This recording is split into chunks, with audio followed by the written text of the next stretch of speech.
On pause on recording. So thanks so much for joining us this morning for the Behavior Incident Report Training Part 2. My name is Summer Edwards. I am the Evaluation Coordinator with Pyramid Model Consortium and really excited to be co-collaborating on this project with the amazing Julie Dean from Washington. I'll let her introduce herself. Hey folks, my name is Julie Dean. I am here in Washington State, originally from Illinois, and I am the Trauma Informed and Healing Center Care Coordinator here in Washington, and really excited to talk about the BIR today. Thank you.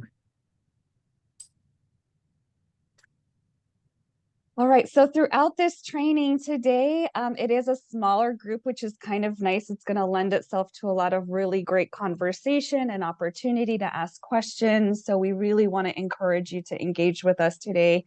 We are going to be, of course, taking turns presenting. So whoever's not presenting, we'll keep an eye on the chat if you have questions. And that's the best option for you to submit those questions. Please feel free to use the chat. Also, feel free to unmute yourself and ask questions or bring forward any discussion points that you have. We are going to have natural pauses and a couple of breakout opportunities for you to do some work. We're also going to be doing some practice in the PIDS system. So everybody that's on this training either already had a PIDS account. And so if you already had a PIDS test account, I've added to your account this BIR test program that we're going to be using today that has already pulled in a bunch of BIR data, because this conversation today is about doing that data analysis. So we want to make sure that you're comfortable using the tools in PIDS when it comes to using the BIRS. So please engage with us throughout this presentation and our time together this morning. So.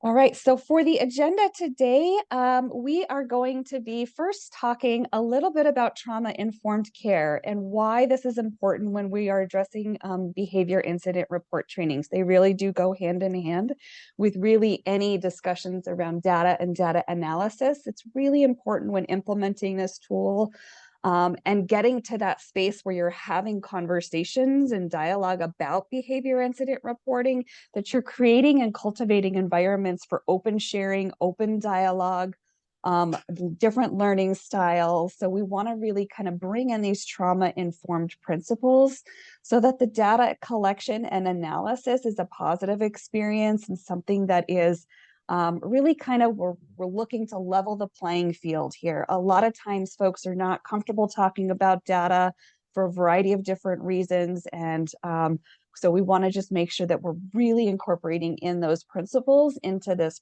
process before we even dive into what does data analysis look like? How do we get into the kind of nuts and bolts behind reading reports and what does it tell me and what do I do about it? So wanting to make sure that you're giving some thought to what does the data culture look like in your programs? What does the data culture look like across multiple programs? If you're a coach working kind of externally with the programs, and how can we support a positive experience with data, a positive relationship with data? And that's something that is maybe a newer idea, newer concept. And sometimes folks are coming into this training or into these experiences with a less than positive experience or relationship, as we kind of refer to it, with data and with using data. So looking to kind of make that shift today. And then the second part of the bulk of the training really is going to be practicing those data analysis skills through the PIDS system. So we have revamped this BIRS 2 training to support programs and states who are using PIDS. So we are going to be in PIDS, we are going to be running reports, we're going to be looking at those reports and working through precision statements, and of course incorporating all of this in this look, think, act process that we're all probably familiar with. And then we're going to wrap things up with some evaluation and inviting you all to potentially participate in a community of practice around BIRS. So one of the things that Julie and I are looking at doing with making these changes to the traditional BIRS training is doing BIRS 1, how do you enter BIRS? What's the point? Why do we do this? this is part 2. Then part 3, we're thinking a community of practice might be a really nice space for all users to come in and share what they're seeing in their data in anonymous and confidential ways, but maybe really bring to the table, this is how we're using this report, or how do we use this report? How do we get from here to there? And so collectively learning from each other, we're thinking that might be a really nice next step. So we're curious just to see who might be interested in that. So we'll have a link for that. So with that, I will turn it over to Julie for the first part of our presentation today. Thank you, Summer. Hey, everyone, again, Julie Dean. Just wanting to start out our conversation today, just naming that in this session, we will be talking about data that discusses children and discusses caregivers, adult perceived or challenging behavior. And so we really want to provide you with a space to just, feel safe, and that, discussing trauma that others have experienced can bring up your own trauma and your own past experiences. And we just want to, again, create space for that. If there is that feeling of secondary trauma. So if you need to take a break, turn off your camera, whatever feels right for you, stepping outside, etc., please feel free to do so. And I just want to say to you that we all come to this training as both professionals and humans. So please care for yourself as needed throughout this time.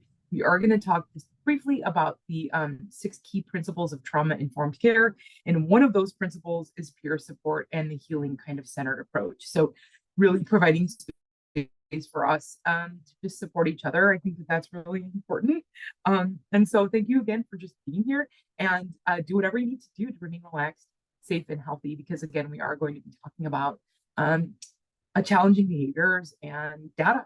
So thank you so much for that. And I will move us into the next slide, which is a really great activity. I think Summer's going to lead us through this sort of whole survey. Yeah. Back to you, Summer. So I have in the chat a link to a Mentimeter, and we just wanted to kind of start the morning off with you with just getting a temperature check. How are we feeling about data? How are you feeling about your experiences in practicing with data, or since you've taken maybe BIRS 1 training, or if it's been a while since you've taken, any BIRS training, just what is your experience, involvement, interactions been with BIRS data since you've participated in any kind of BIRS training? So I know we're coming at this at different levels, and some have recently taken BIRS 1 and while others haven't. So, and then I will go ahead and show those results. And the neat thing that we're doing with this particular Mentimeter is we are collaborating and aggregating the data. So we recently did a BIRS 2 training last week in Illinois. And so those results are also going to be incorporated into this link. So when we're ready, we can go ahead and share that. So let's see.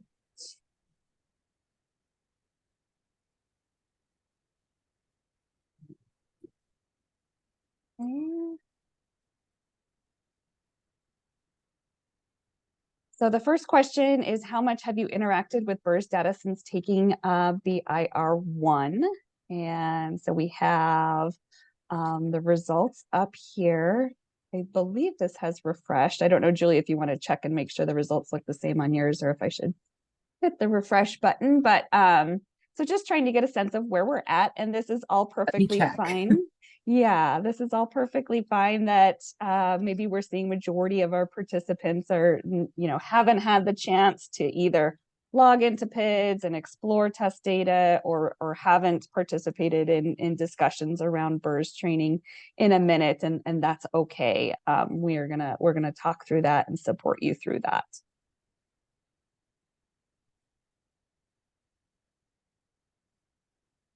Yes, and that does look like it's refreshed. So wonderful. Okay, then the next one is a word cloud question. And so just wanting to see how you're feeling about collecting and using BIRS data. And so if you are following along with the link, you'll be able to now go to this next question, where it'll give you 3 spaces where you can enter a 1-word answer about how you're feeling about collecting and using BIRS data using 1-word responses. So we'll give you a minute here to enter those into the Mentimeter, and it should refresh.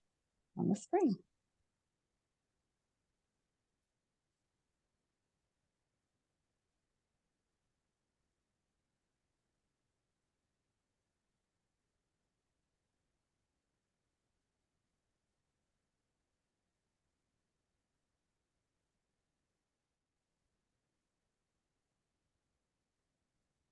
I wonder if I'm going to need to reload to see those responses. I'm going to go ahead and do that here and see where we're at.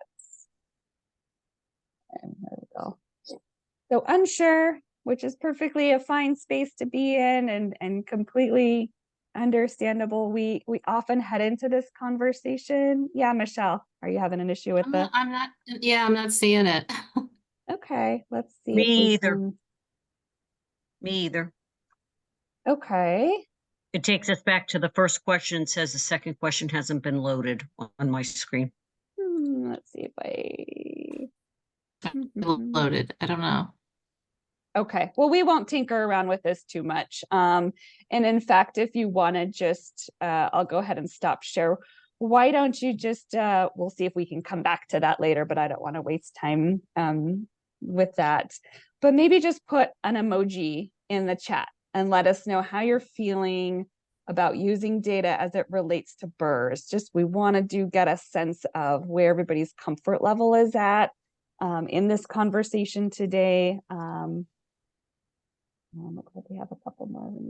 I'm seeing a few more coming in. Yep, I just admitted them. Thanks, Julie. Great, so that's perfect. Oh, yep, you can just use your emojis and go ahead and pop it in. And I'm seeing more coming into the Mentimeter too, actually, now. Yeah, great. So I can try sharing that as well. I mean, I don't know if that's... Got it. There we go. Got it. Perfect. Eager to learn more. Perfect. All right, so maybe just take a couple refreshes. So it looks like the majority still are kind of in that unsure with interested. So the way these work is the more people put in kind of similar themes, then those words become bigger. So looks like we might be more in the unsure but also interested. I love the eager to learn more, inquisitive, overwhelmed. Those are all very, very relevant for this discussion. So thank you so much for participating in our little activity to kind of get things warmed up this morning. All right. And it looks like we've got everybody in. Great.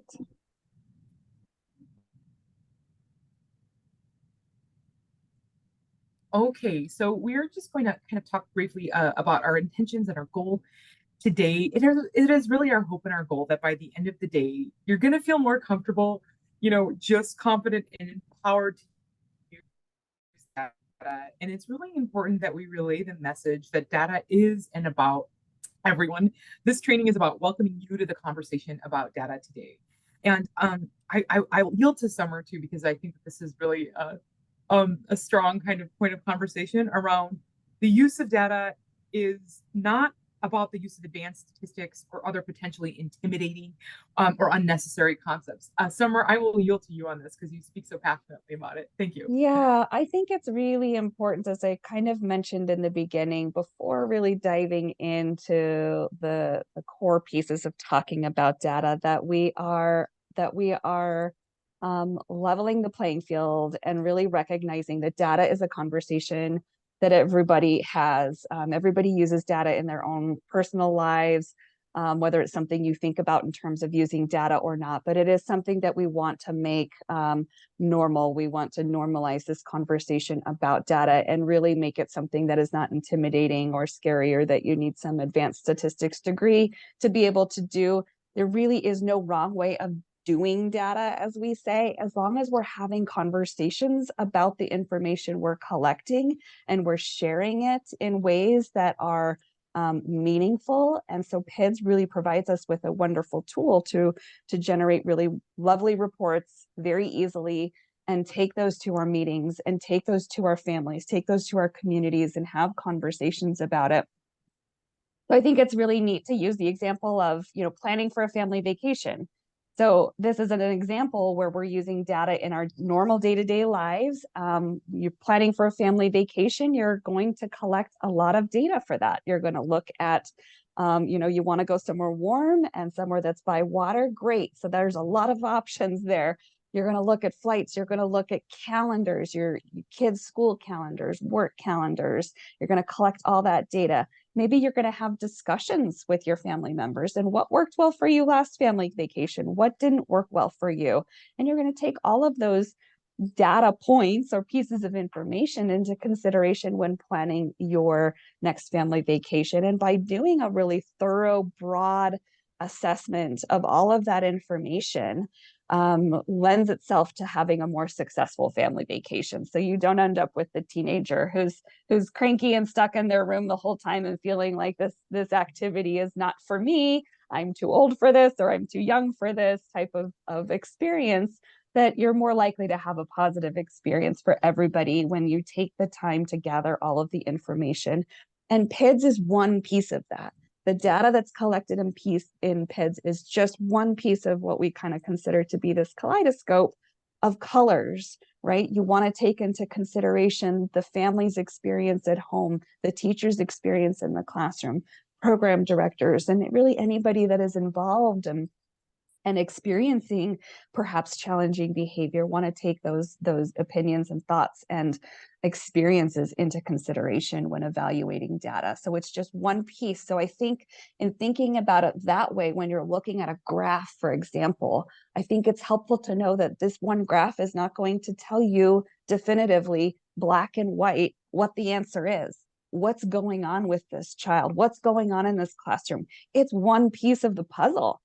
So it can't be done wrong if you're having a conversation about it, if you're using that piece of information to say, what are you experiencing? This is what our paper is showing us, but what are the human experiences related to this challenging behavior?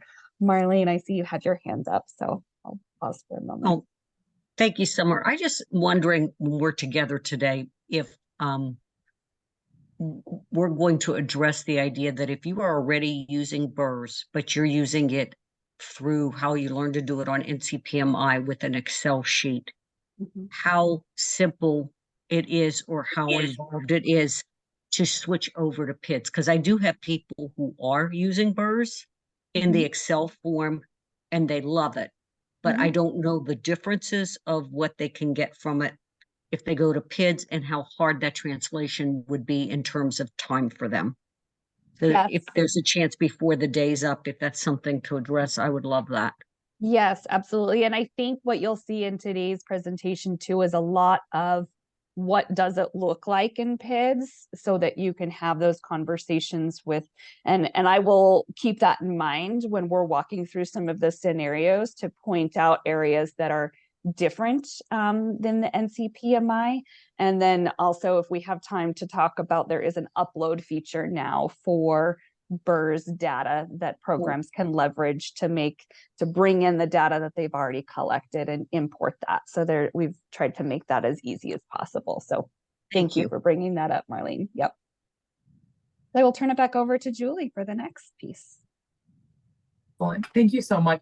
And Marlene, I would just share too, as a user that has used the Excel sheet and transition to the PID system in Washington, I find that it's been so intuitive.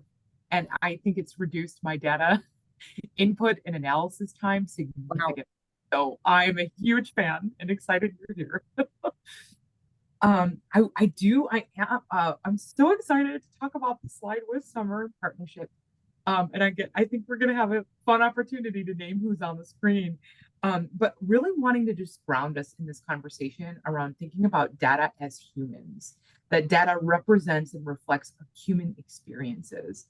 And I really know, I think it's really important that we're thinking, that we're remembering that the data that we collect does represent children, families, communities, culture, values. It represents us. And so I love this just grounding kind of thought of taking care in the ways that we collect data, the ways that we disseminate the data, how we share the data that we've collected back to our families and communities in a strengths-based way. And we're really going to be able to talk about that and lean into that today within the PID system. And I think it's really critical for us as data analysts, as coaches, as coordinators, as activists, really data folks, to think about remembering that that what we're collecting, it's precious, and we really want to lift it and kind of think of it in that way.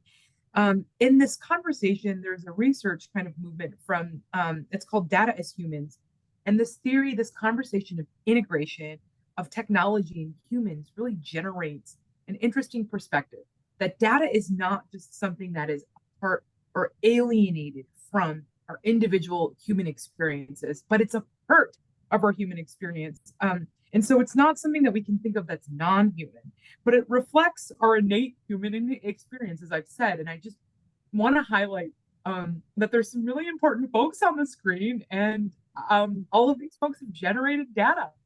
So Summer, I'd love to yield to you if you want to walk us through who's on the screen, and then I'll bop back in.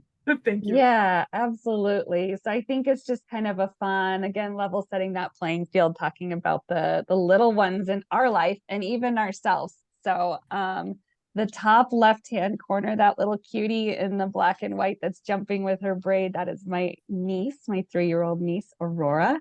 Just to the right of that is me rocking the 80s side ponytail. And then below that, the 3 eating ice cream, those are my 3 youngest ones that live with me today. That is Lily, Brady, and Gwen. And then my grandson is the one to the right. So was just born this November. Very excited to welcome him into our family. So those are my precious data points. My precious data points too. This is my fun and wacky nephew, Henry, and he is just an energetic guy. And then this is myself too, with the 80s sunflower right next to Henry, kind of vibe. And then my wonderful niece, Danielle, she is a big American Girl doll fan. So that's what she received this year from Santa. So anywho, those are my data points, and they're precious to me too. Thank you.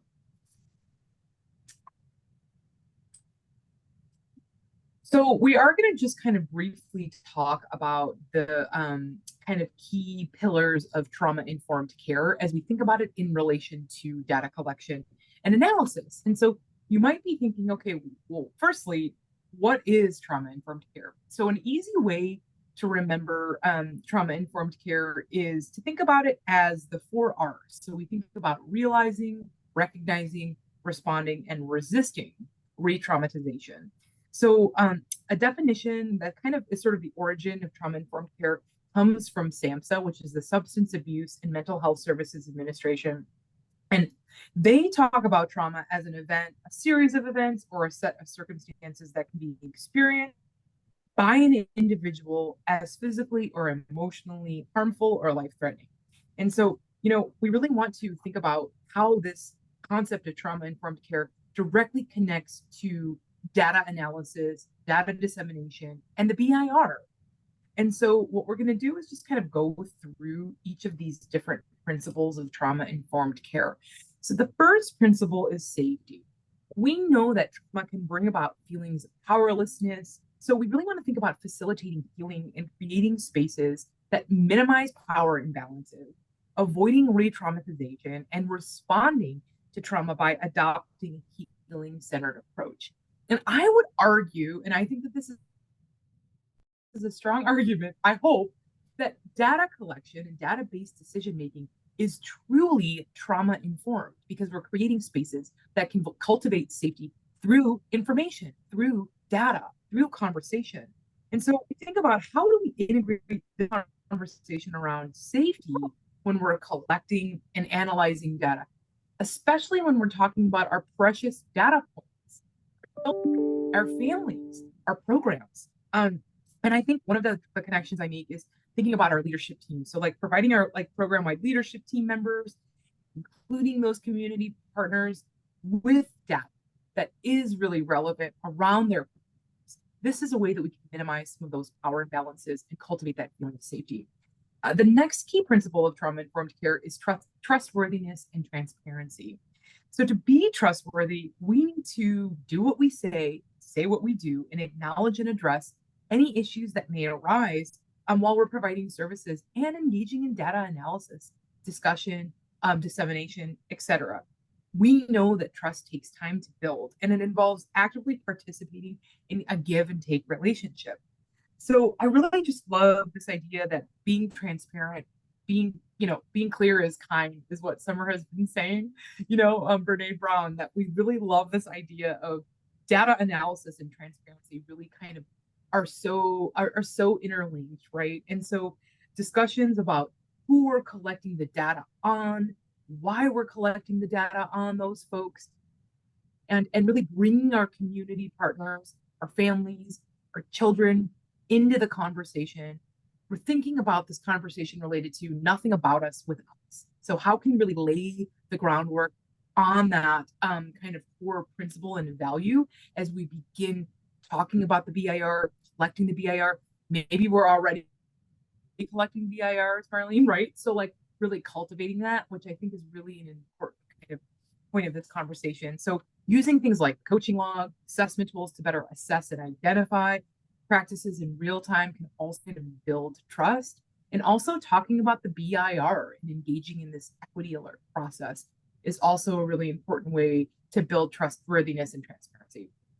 I'm going to go just through a couple more of the principles. The next principle is peer support, which really looks at building healing relationships among us, as equals, giving us a chance to process and learn through our own lived experience. And I think Summer really spoke beautifully to this, that this data that we talk about is the piece of the puzzle.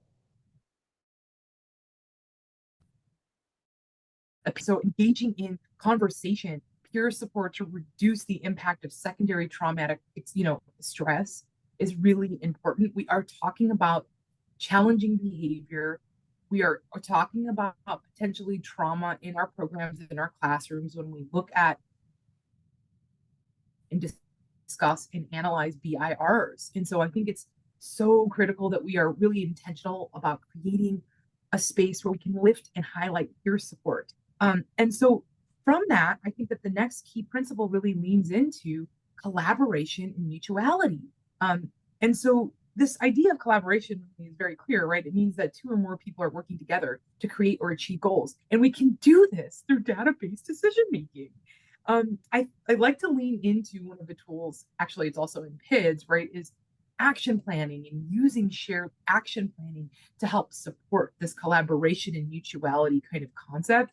And this is something that can be directly connected to our BIR data. Lifting again a family and community voice as we continue to support data collection and analysis. Really, this is an important kind of component within the BIR system, and really, frankly, all of the tools and instruments that we utilize as pyramid model folks. The second to last trauma-informed kind of pillar is empowerment, voice, and choice. And so we know that powerlessness can be a defining feature of a traumatic experience. So for this reason alone, it is essential that we help to grow a sense of empowerment by those that we're serving. This work involves recognizing the strengths of those children and families and communities and helping to grow protective factors. Facilitating voice and offering choice help to grow empowerment. So I feel like it's a really important kind of moment to pause and say, what data is needed to be collected to help facilitate voice, choice, and empowerment within our kind of pyramid model implementation data system? What data do we not need? And really providing choice through this data portal is really important because we can think about safety, trust, transparency. There might be data points that aren't necessary for us to collect. So really thinking about, I think, access, which we'll talk about in a moment too, and thinking about confidentiality and safety of those folks that we're collecting data on and bringing them into the conversation. And then last bullet, which I think is most key and critical, is equity. Conversations related to cultural, gender, and historical equity. We know that trauma-informed and healing-centered care and practices really leans into recognizing and addressing racial and cultural stereotypes and biases and providing culturally responsive and culturally affirming services, data collection, discussion, coaching, etc. And so I really want to just highlight that the BIR tool specifically helps us to really look at disproportionality and inequity in data. And I think, in fact, it's one of the most special tools that I've seen. I don't know if I've seen other tools that engage in this conversation and kind of juxtapose demographic data like race, ethnicity, DLL status, IEP status, etc., with incidence and frequency of adult perceived or challenging behavior. And so I think it's really, really important that we really having these deeper conversations too, think about the BIR age principle: safety, trustworthiness, transparency, peer support, collaboration, mutuality, empowerment, voice, choice, cultural, gender, and historical equity. It all anchors in practice that organizations can employ to resist re-traumatization and really to facilitate. So I will pause. Marlene, come on in. Thank you, Julie. I just had a question. I know that there are those flags in there regarding equity and looking at, I know that you have to, maybe I don't know this. Is there a minimum number of students or whatever that need to be in there, or incidents? Could you just explain that piece a little bit in terms of when that kind of flag can pop up? Yes. So first, let's talk about the flag. So that is a piece that's actually going to be in PIDS this week, if not early next week, is this coloring, this highlighting of values in that very complex data table for the equity profile, where in the Excel, you get this alert, some alert pops up that you have an equity alert, and then that it shows you by highlighting certain cells what the equity alert is. And the equity alert is going to speak to some disproportionality, some area, whether we're looking at race, gender, IEP status, dual language learner status, something is disproportionately happening to one group versus all other children. But the values that are important, and we will dive into this when we start to analyze that report, is in order for the risk ratio to be a value that you want to act on, something that is significant, the population size or your N size for that group of children must be at least 15. The national standard is 10, but NCPMI leans towards a little bit higher population. So we want to see at least 15 children in that group to really put stock in that risk ratio. But we are going to dissect that table today and really dive into, because it is a lot.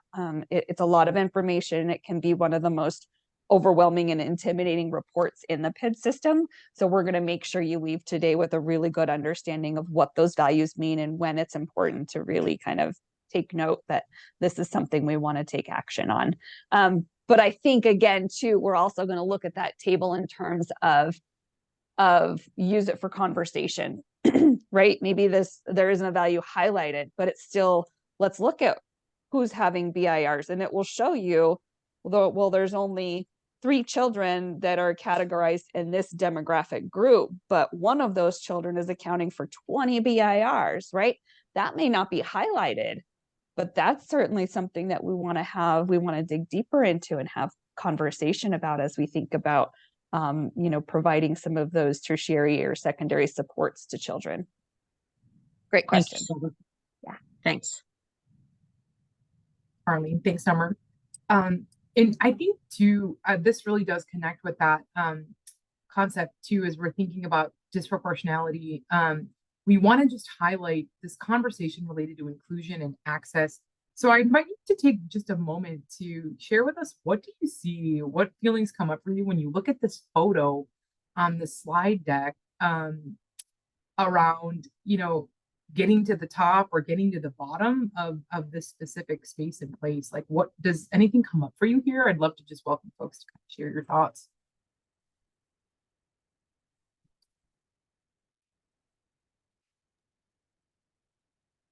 Michelle, come on in. It's hard to see, but I don't see a railing for the people that can use the steps. And I just wonder how steep the ramp is for people who need to use it. But it's nice there's a ramp. Right.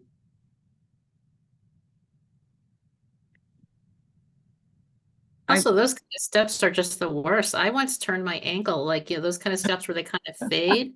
That happened to me like in Providence, Rhode Island. I was coming out of this mall talking to my family, not paying attention, didn't realize the steps were like that. And I turned my ankle and fell. Oh. So that looks really awful. Marlene, come on in. What are you thinking? That's what I was thinking. What Michelle said about those steps. I think, maybe you walk well down the steps, but then you've got to get on an uneven ground to get down the ramp from there. They're not separated out, so you might lose your footing just getting off the steps, but stepping onto the ramp. So things that are put in place, but maybe not constructed to think about everybody's needs. Yeah, I love that. I now that I'm thinking about this critically too, Marlene and Michelle, I'm thinking about like it's dark out. I see a little like a small handrail on the Oh, I do left. too I don't now. know, Yeah. but I selected this photo because I thought it was an interesting representation of this concept of like universal design, right? Like how can we support and integrate different ways to get to the bottom or the top of this specific platform?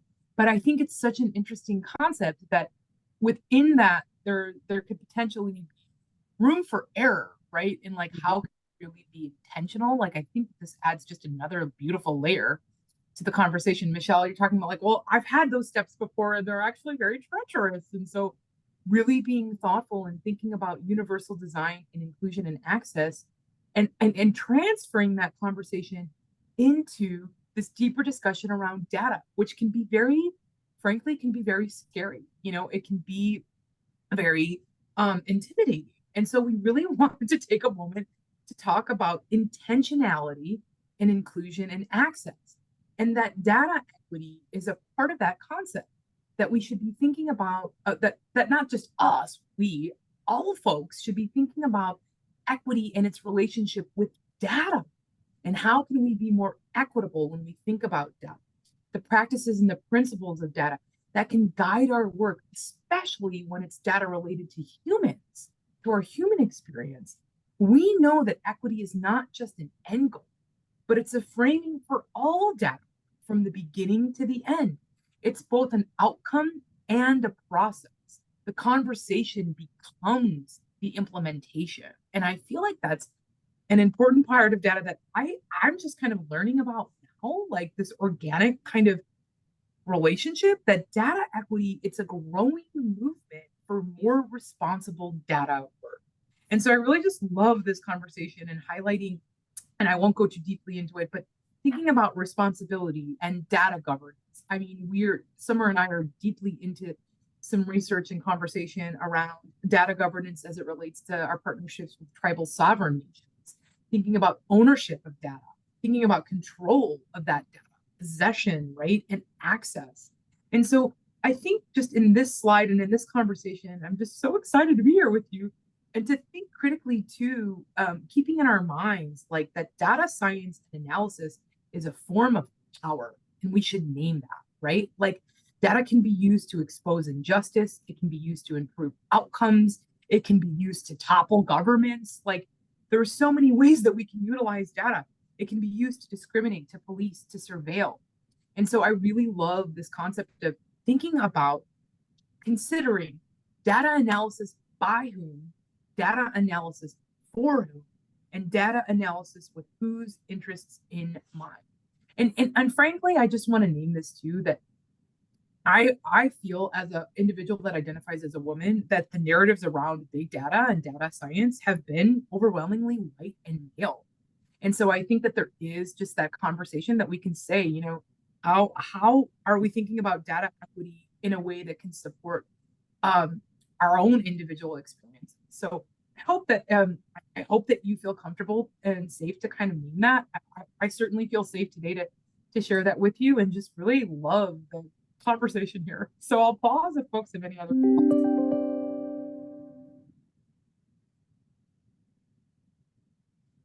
I guess I will just transition to. Yeah, Marlene. I just want to Marlene. make one other comment. I think when I talk about data, I try to connect it like with this work to the idea of routines that, we say how safe and how much fluency and predictable routines, when we create good routines for children, how that's very helpful and that makes people feel safe. And, looking at our data in terms of do we set up as systems data routines for when we collect, when we meet, and how, we can create those routines for adults that perhaps makes this then become comfortable over time. So I like connecting the routines piece of the pyramid model to the data collection piece. Thank you, Marlene. That demystifies the data. I love that practical application. Thank you for sharing that. You're welcome. And I think that this slide is another great kind of, again, really just connecting with that concept of that data is messy, and giving yourself the permission, and others, frankly, to feel uncomfortable, and I think this concept of messiness can really catalyze creativity. And Summer spoke so beautifully about this relationship. And our hope is really by the end of today, and as we hopefully connect again in future communities of practice, that we can really kind of re-examine, not so much re-examine, but examine our relationship with data, and just highlighting that conversations that come from this data are what really matter. That's what really matters. So I love this concept of just giving ourselves permission to feel uncomfortable. So with that, I think what we'll do is just kind of transition into just this kind of overview of, we're going to move into some of the kind of more meat of the conversation, and talk briefly about data-informed decision-making and what that looks like. And so data-informed decision-making assumes that there are other factors and information that's going to contribute to a team's greater decision. As Marlene is talking about, like really linking this to practical application. This is like the core of data decision.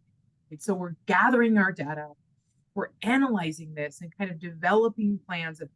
So the BIR represents one type of data that can be collected to help folks to understand how pyramid model is truly engaging and impacting classroom practices, teachers, children, and families. So as we think about all of this data, it can be really overwhelming to figure out what we're really looking at. So you're talking about a lot of data here. So we like to think of this database decision-making as a continuous process. You might be very familiar with the Look, Think, Act kind of process with other tools like the teapot, et cetera, tippy toes. And so you can use this cycle, this Look, Think, Act, which I think is just so beautiful and parsimonious, to think about both fidelity, which in our mind, fidelity means, are we doing what we said we would do? And then outcomes. So is what we're doing that we said we would do making a difference that's socially significant and meaningful? And then evaluate that relationship between fidelity and outcomes. So the first step, of course, is to gather the data. Here you're looking at the data, you're looking at trends in the data, you're analyzing what might be of concern, but you're not yet jumping into conclusions in that first step. Then you're going to move into this conversation related to analyzing, right? So we're thinking, this is the fun part, where we're looking at those trends in data that are a concern and questioning why. You might want to consider benchmarks, as you're moving through BIRs across time, or maybe you're using the early childhood benchmark of quality or another tool, just to kind of draw off other examples. The data might not be aligned, right? So you can start to kind of see, maybe you're teasing out from your BIR conversations that can support coaching practices, analyzing what factors might be contributing to potentially inequity within a program or a classroom. And then the next step is developing the plan of action, or the ACT part. And we're going to get into that very deeply here in a moment. This step is unique to each program and each concern. It really depends on what data you're looking at and the program, but it's really one of the most important steps because it directly relates to the data and to the human experience that's happening. And so finally, of course, we're kind of looking at, once we develop this plan, we're implementing this plan and engaging in ongoing progress monitoring through evaluation. So with that, and I'll yield again to Summer too on this, but she spoke beautifully about this idea of a kaleidoscope, that the BIR is used as one piece of the puzzle, right? Data informed does not mean that the BIR is the only information that we should use. Again, we want to give each other permission to relax and not be anxious about the data being perfect. Is it being collected? Is some of the data missing? It's okay, because the BIR data combined with other puzzle pieces are going to provide us with that information, that comprehensive, robust kind of color wheel, or within the kaleidoscope, this larger kind of vision. I think I'm gonna yield to Summer too, but recognizing now that the BIR is not everything. It's not a black and white. Summer, please come on in. Yeah, I think sometimes we talk about data-driven decision making or data-based decision making. And I think just making that one shift of words and words matter as data-informed decision making softens it a little bit and also tells professionals, a variety of professionals that you're working with in programs, that your experiences matter in this as well. We're not just taking this, again, this one report as all of the answers we need. Your experiences, your background, and what you bring to the table, that matters. And so I think making that shift in language really opens the door to saying that this conversation is so much more than just what we see in this one graph or this one visual, this one piece of data. And to welcome those other perspectives into the conversation, welcome those teachers assistants, welcome those paras, welcome, anybody else that might have an experience or say in what's going on with the children that they're working with, is really a part of this kaleidoscope and this puzzle. Thank you, Summer. So with that, what we're going to do, I'm going to queue up this video in a moment. I'm going to take a few moments to watch one video, and we're going to practice using the BIR form to collect some preliminary data around that. So if you want to just take a moment, I think in the chat, Summer is providing us with that opportunity with the form, and I'm going to kind of hopefully queue up the video here around the 27-minute. So give you a few seconds to get kind of coordinated with that data sheet. You don't have the data sheet, but what we're looking for, if you just want to grab a scrap sheet of paper, is this a BIR? Number one. If it is a BIR, what is the BIR for? What's the behavior that we're seeing? What's the response? Okay, and those are really kind of the key points. You're not going to see, obviously, if there was administrative response, possible motivation could also be. So just kind of take a moment to explore the video, and we're going to have some discussion around it, but wanting to see, would this be something that would be BIR worthy, as they say. And this is in the BIR packet that you can download from NCPMI. It's in the teacher's training resource, and it's an hour-long video that you can go through with these different video vignettes of different children, and explore these scenarios. So. Okay, I'm going to go ahead and try and play the video just so you folks let me know if you can or cannot hear sound now. Wow. So let's do another one. Go ahead and get another form out, and we'll go ahead and watch this video.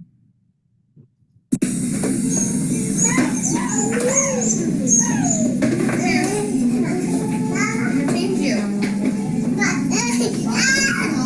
Ryan, do you need help? Do you need help? Do you need help?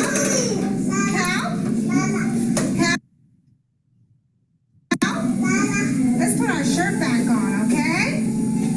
There we go. Would you like to have a ball? Would you like to have a ball? Huh?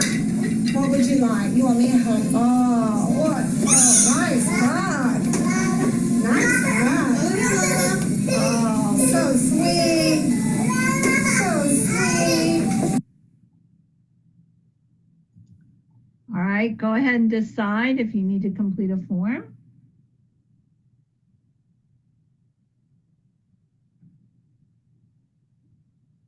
We'll pause this here as Lisa's kind of taking us through. And if folks would like for me to replay, I certainly can. The question is the behavior BIR worthy? And kind of as Summer has mentioned, feeling open to use a scrap paper or a piece of paper. What did you see there?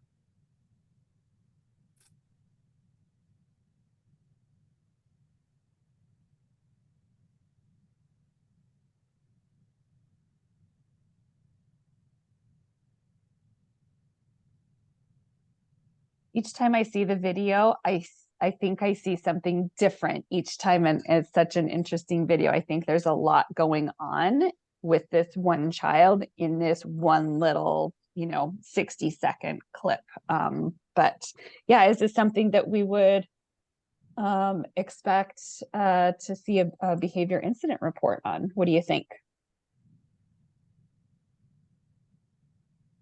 Marlene's nodding her head yes. What do I others would say think? yes. Yep. And see some more heads nodding. Michelle? I don't know, because I don't know how often BIRs are done, but I mean, the behavior certainly was, well, actually, I'm interpreting, I shouldn't interpret. What I saw was that he was, throwing himself back, and I couldn't tell if he was actually hitting or just sort of motioning like he was going to hit his head. And then when the teacher asked him if he needed help and helped him with his shirt, it seemed to resolve. So it was so short, I don't know. I don't know, because I've never used a BIR. But we've certainly taken data in the programs I've been in, but I don't know. Marlene? And just like Michelle, I wasn't sure, but I guess maybe this is a perception. It seemed to me like he was hitting his head. And to me, I thought that there's a possibility for safety if that was happening. So that's why, like you said, I don't know how often it happens, and that's certainly a piece to consider, but it felt like it was a severe enough thing happening for him.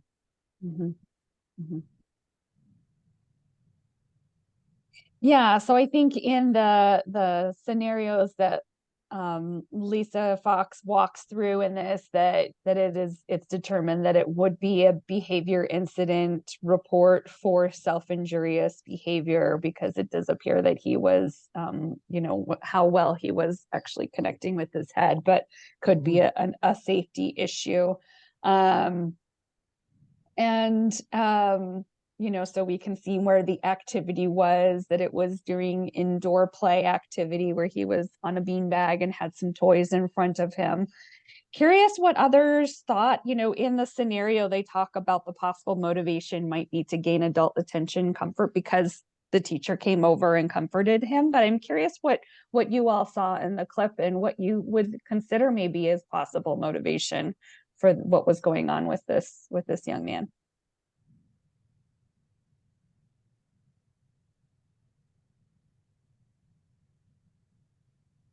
Okay, when I said I didn't want to interpret, but that's what I was wondering, if that, because he didn't have the language, if that was his way of getting attention, or, before she even came to help, I wondered about that. Or getting help. One of the things I think about too, Michelle, is this concept of like the threshold for what BIR looks like within a program. When do we collect a BIR, and when do we not collect a BIR, and do we have a clear criteria? Within the BIR and CPMI BIR package, there's a kind of a form, and you'll find that in the package, that gives folks instructions, and we take inter-observer agreement data, and there's operational definitions of challenging behavior, or adult perceived challenging behavior, we call it, like physical aggression or self-injurious behavior. And I think it's a really important concept and conversation to have with your program, because what I might identify as challenging behavior might be completely different than my colleague or someone else. And so I love this conversation, because I think it really illustrates the need to really objectively identify and have conversations. I would have definitely felt like that was BIR worthy, but some folks may not have, and I think that's an important point. I just wanted to add, we go through that a lot in our programming, because we have both inclusion classrooms and substantially separate classrooms, where a lot of kids don't have that ability to verbally communicate or access language right away. So that is a typical behavior that we might see in our substantially separate programs often. So those teachers we talk about this a lot. Like, I'd be doing BIRs all day if I tracked every, BIR worthy behavior. So we struggle with that a lot here. Marlene, you were going to say some tips. I was wondering, and this has come up in discussions for me, is there is there's an operational definition that's provided to you with this. However, if you have a program, and like you said, you have different, you feel like it, as long as the program decides on an operational definition that represents that category, is that okay to use as long as that is what the program has made a decision about? Yeah, and I think so. And I think that again, the BIRS package that NCPMI provides is really, there's clear definitions, and there's also trainings that I think Glenn and Janice have done around, is it intrusive? A bit more of the when do you do this? But I also think it's some, and I don't want to oversimplify this very important tool and the collection of it, but I think it's just information.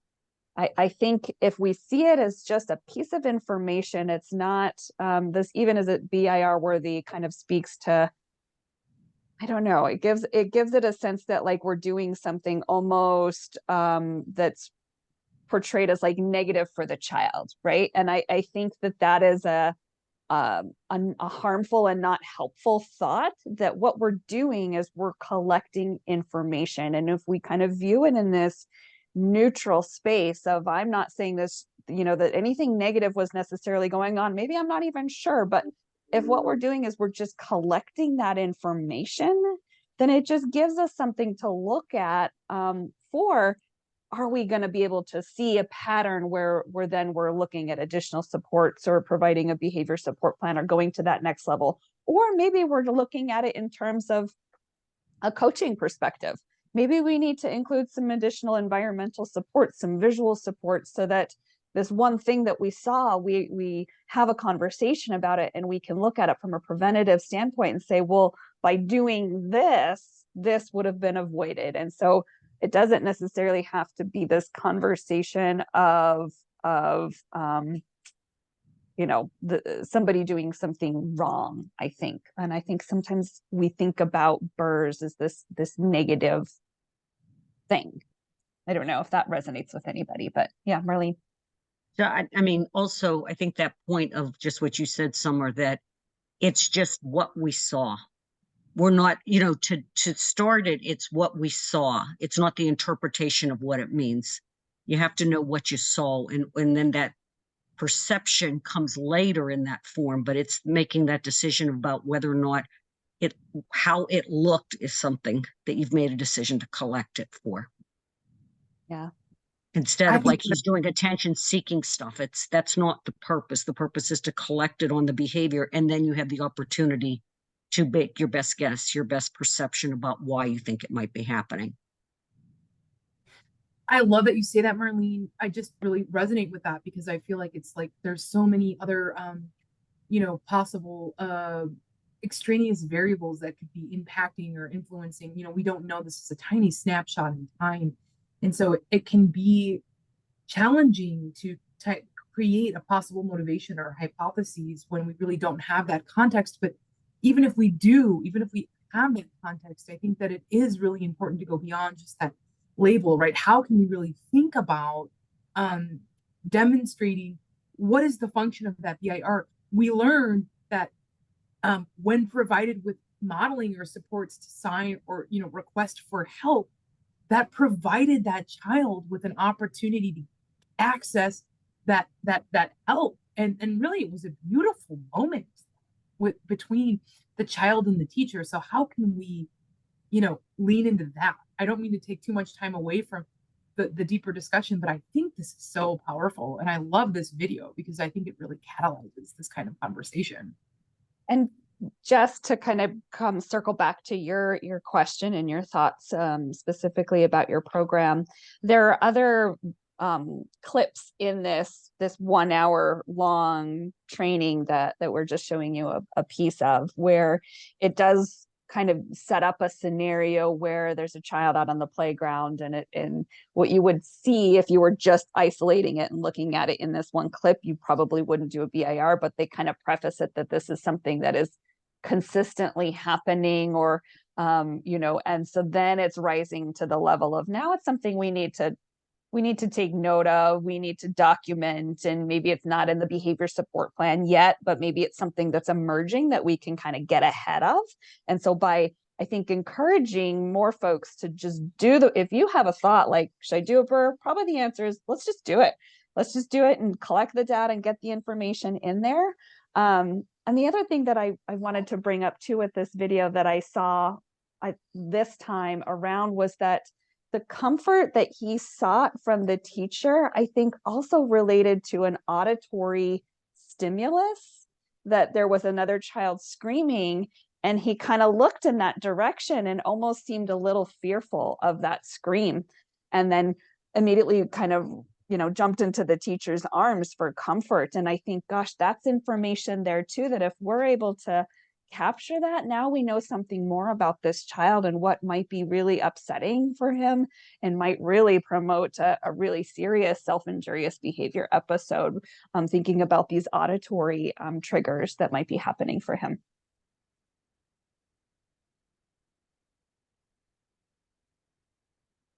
All right. Any other thoughts on that before we move on? And then we are going to take a break here soon. So, all right. So I will go ahead and put up my slides. Great. So hopefully everybody is thinking about this. So before we dive into, now we're kind of entering in the second part of this training where we're going to get into the weeds on data, and we're going to go through this look, think, act. We're going to go into data analysis and using reports, but I want to encourage folks to pause before you start the look, think, act, and think about what planning, what preparations you might want to do before you jump into this. So thinking about things that are kind of bulleted on this one particular slide, what types of meetings might you want to plan for? So as you're thinking about supporting programs or rolling out the BIRs and implementing that, that's great. And the data collection is one piece of it, but how often are we going to be meeting to discuss the BIRs? What does individual time to reflect on the data look like? Are we going to give teachers access to the PID system so that they can run reports on their own classroom and kind of have that more immediate feedback? Thinking about what group think might look like as we're looking at behavior incident report trends across the whole program. And how are we going to involve and when are we going to involve family in these discussions? Again, thinking that family is going to be bringing one more color to that kaleidoscope, right? They're going to be bringing in a whole nother perspective. And when do we want to have that conversation, when we want to bring in that data point into what we're seeing? What data do we have to consider? So thinking about maybe setting up expectations as, okay, we're going to roll out BIRs now, which is great. And then we're going to get together in another month and we're going to look at what we have. What does the cadence of these discussions need to look like for each program? And it's going to look different for every program based on the size and how many you're supporting. And maybe to kind of Jess's point, maybe the cadence is going to look different for different groups of children. And who are we including in these conversations to ensure that you have a diverse group represented? So again, thinking about this colorful picture, this colorful kaleidoscope or puzzle that we're trying to piece together, the more voices that you bring into those conversations ensures that you have diverse representation and is going to help you, going back to my original example, plan that family vacation for success, right? So incorporating in the moody teenager's thoughts on what is going on and what is going to be beneficial for him and family vacation to that kind of more, simple example, but bringing in lots of different ideas and thinking about, to what Julie was talking about before, sometimes that collection of data and who owns the data, who has access to data is a level of power. And so thinking about what that looks like in each program and how we maybe want to dismantle that and level the playing field. And of course, determining ground rules and expectations. And the importance of that in any meeting is just to make sure that it's a safe space for all participants to engage in conversation and bring their voice forward, which I hope we're modeling today in this presentation that we're doing. All right. So with that, we are going to talk a little bit about precision statements. Okay, so, and then we're going to practice this. So in preparing a precision statement, the precision statements are a tool that is available from NCPMI. So you can, again, in the BIRS package, there's lots of resources that you can download, and it includes this precision statement. So it's this little snippet where you're going to be running reports, and we're going to practice this, and we're going to do some analysis on these questions. So you're going to fill in the blanks for BIRS are most commonly completed for blank in blank with blank to for possible motivation, and then what are the responses looking like. And so what this looks like in just kind of some screenshots here in the PID system is we're going to be looking at the BIR summary report to fill in our precision statements. This report is a really excellent tool. It is one report that is going to give you all of the answers. So thinking about, Marlene, your original question about what does this look like and how is this different than the Excel tool, I think that navigating this one single report to complete your precision statements is a bit easier in the PID system than it is navigating the Excel sheet and the tabs. So that might be one difference to highlight. So we're looking at the BIR summary report, and we have one of the visuals there is BIRs by problem behavior. So this chart is going to show us, if we're running it for our entire program, what are the problem behaviors that we are most often seeing? And so we're going to plug that in on our first line. So BIRs are most commonly completed for physical aggression. And so that is the bar that we see here that is the highest in our bar chart, and it is abbreviated here. But in the following page in the report, which you'll see, it is spelled out, so you don't have to memorize those abbreviations. Then the next pages in the report are the activity. And I'm going to pause there. I think there's some conversation in the chat. I just want to make sure there's not a question that I need to address before moving on. Is there anything in there that I need to, that we want to jump into? Yes, just quickly, will folks be able to access slides to the PowerPoint deck? Yes. Thank you. Yes. And I also wanted to highlight too, Summer, the link to the BIR package I just dropped into the chat too, which I think is really nice to download, because as resources get updated, you'll automatically, that email will automatically be privy to those updates. Thank you. That's it. Thanks, Julie. And again, kind of going back to Marlene's point, just know that the BIR package has not yet been updated to reflect PID's stuff. So the information you're going to see in there, some of it is going to be a little bit different because it is looking at the Excel tool and not the PID system. So moving forward, we've got our activity. So there is a page in this report. Again, we don't have to go to any other report. We just flip the pages in there, and we see that physical aggression is happening most often at centers indoor play. So that's our largest bar here, where we can see the most across our program is happening during this time.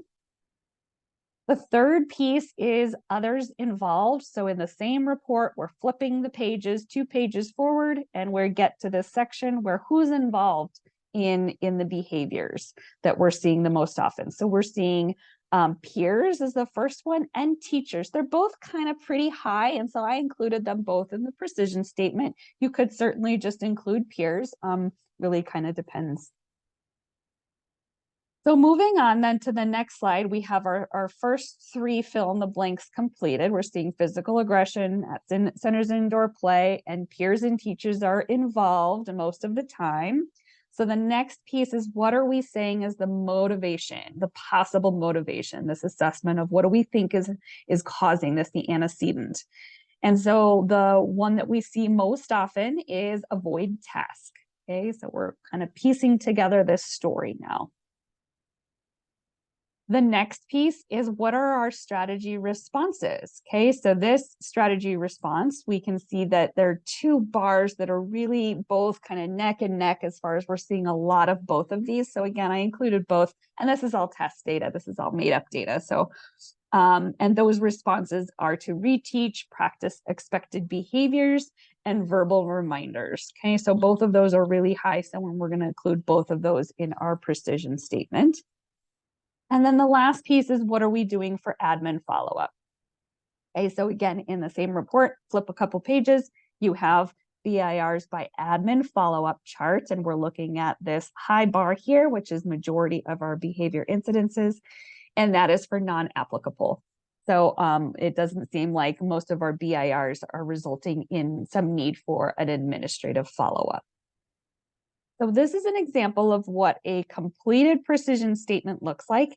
And this is just doing that look part. We're looking into the data to see, we're just plugging in the facts that we have, not really making any assessments yet, just kind of laying out what the data is telling us.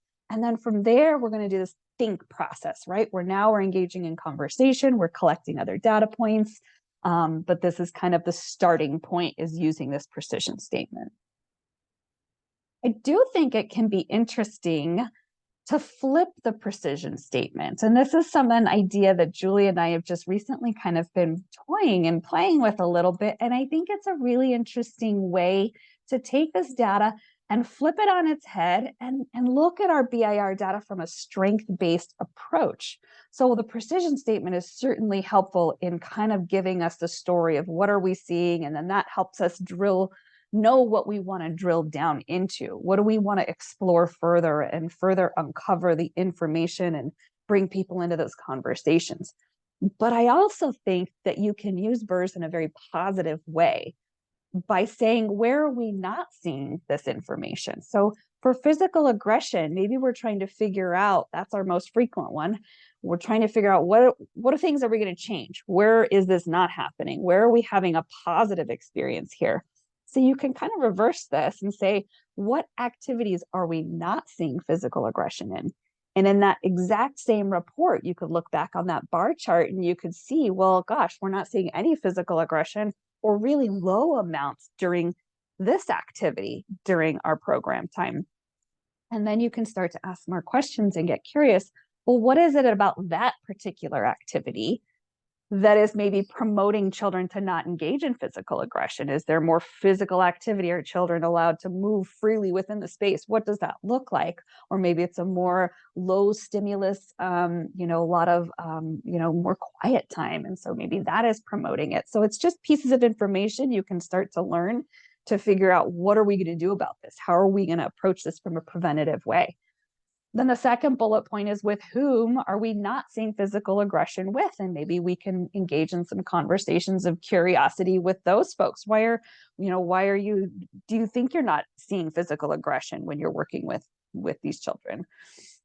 Possible motivation. What are we not seeing as a factor for physical aggression?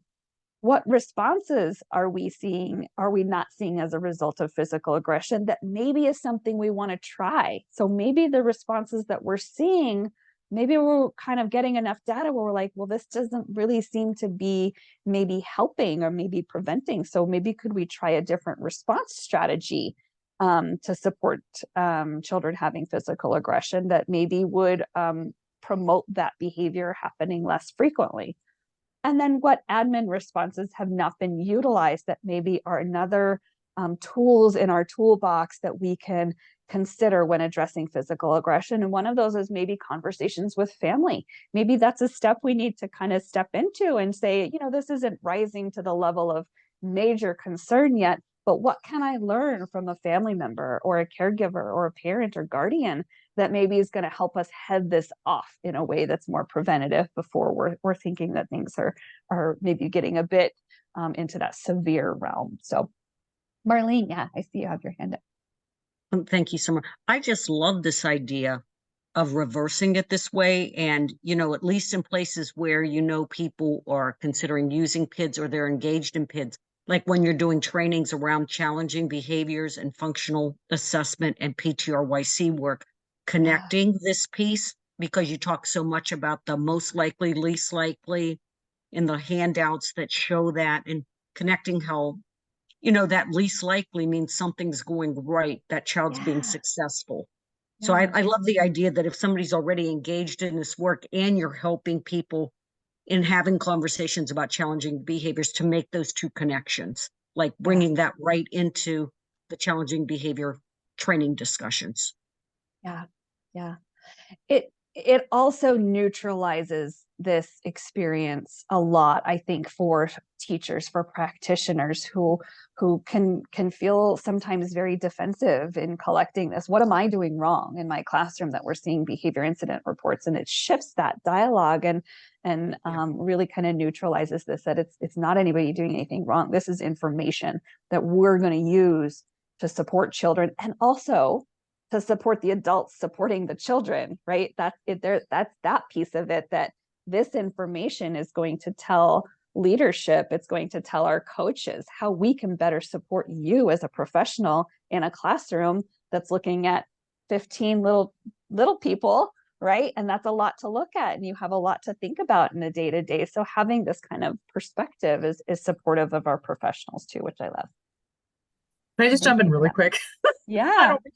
But I love this conversation too, because I feel like it provides us with a space to really highlight those moments of excellence. Of we're seeing that there's like really great opportunities for engagement, or we're seeing connections that are being developed between that child, and really highlighting that kind of, again, that strengths-based approach, which is so trauma informed. And I think that it's really important too to think about, how are we communicating this information back to our families? I mean, if the only time we're sharing data is when the data is around question,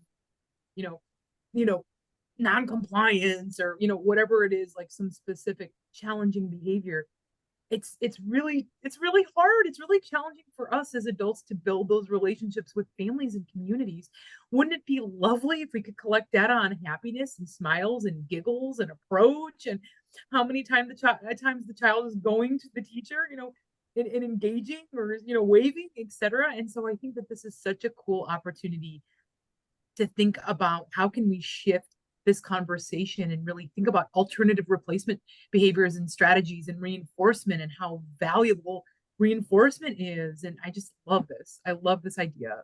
And I think it's brilliant, and it's all summer, and I think it's great. And we're just going to keep going in this direction, I hope, around data. Thank you.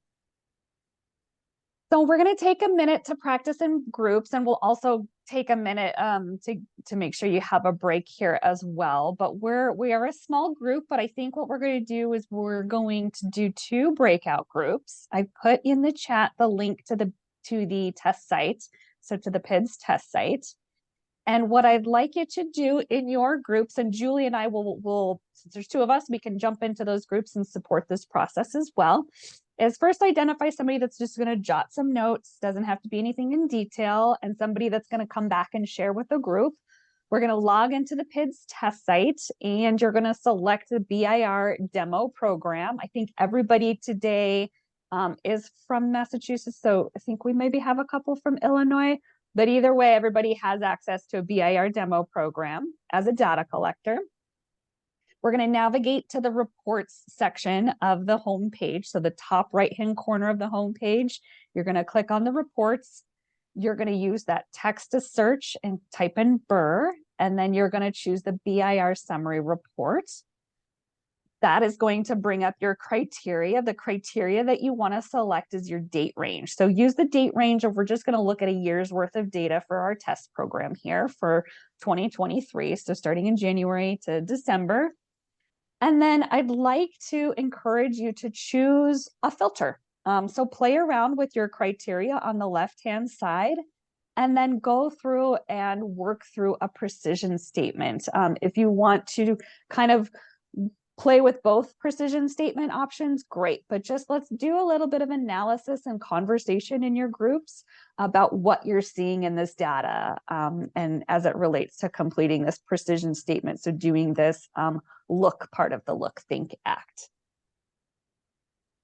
All right, so with that, I'm gonna go ahead and let's do those breakout rooms. And what we'll do, let's see, it's 8:24. So let's give a little bit of time for some introductions in your groups. Why don't we come back at, what do we say? It's 8:40.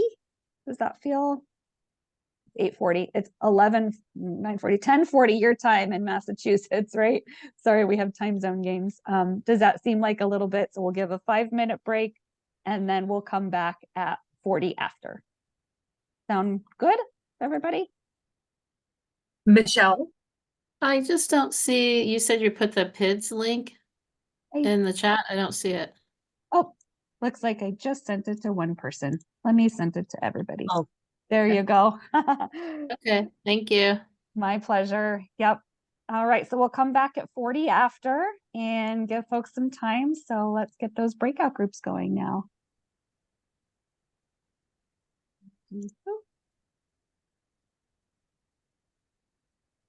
Okay, there we go.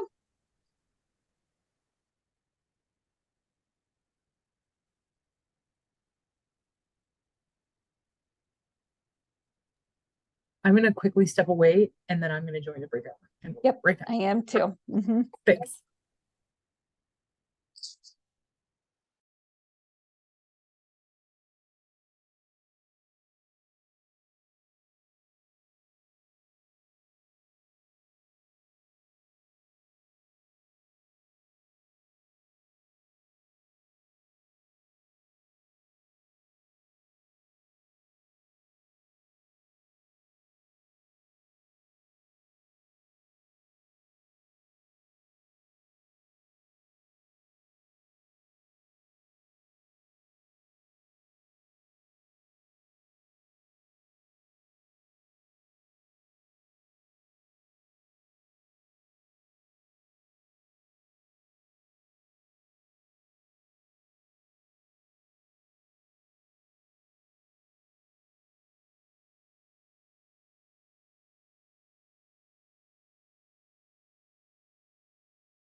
Looks like there's only Michelle in room 2, so I'm going to move Katie and Cheryl into her group. I hope that's Okay. okay with them. So here we go. They're going to get sucked into, I have the training attendance list. I took attendance too. Oh, I don't know if wonderful. you did. Thank you. Yeah, I think I got everyone.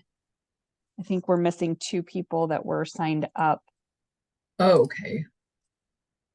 Yeah, this seems to be going really well. How do we feel on time?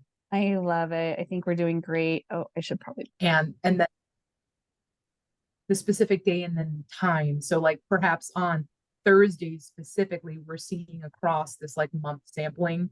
And I don't know if there's a way to kind of specifically narrow that down, but what we were discussing is identifying as we see maybe like zooming out or doing a kind of far out analysis, we're seeing, okay, on December 18th through the 23rd or something, we're seeing this huge influx, maybe not that, right? That's holidays, but some specific time sample, we're seeing an increase. And so we could then kind of narrow down to generate a new report then to then yield some like closer analysis of data around, okay, on that specific Thursday, we saw an increase, but we thought it could be valuable too, to kind of look at a comparison between the day of the week and then the time visually as we're printing the report out. It's really nice to kind of do that multiple dimensions of the data.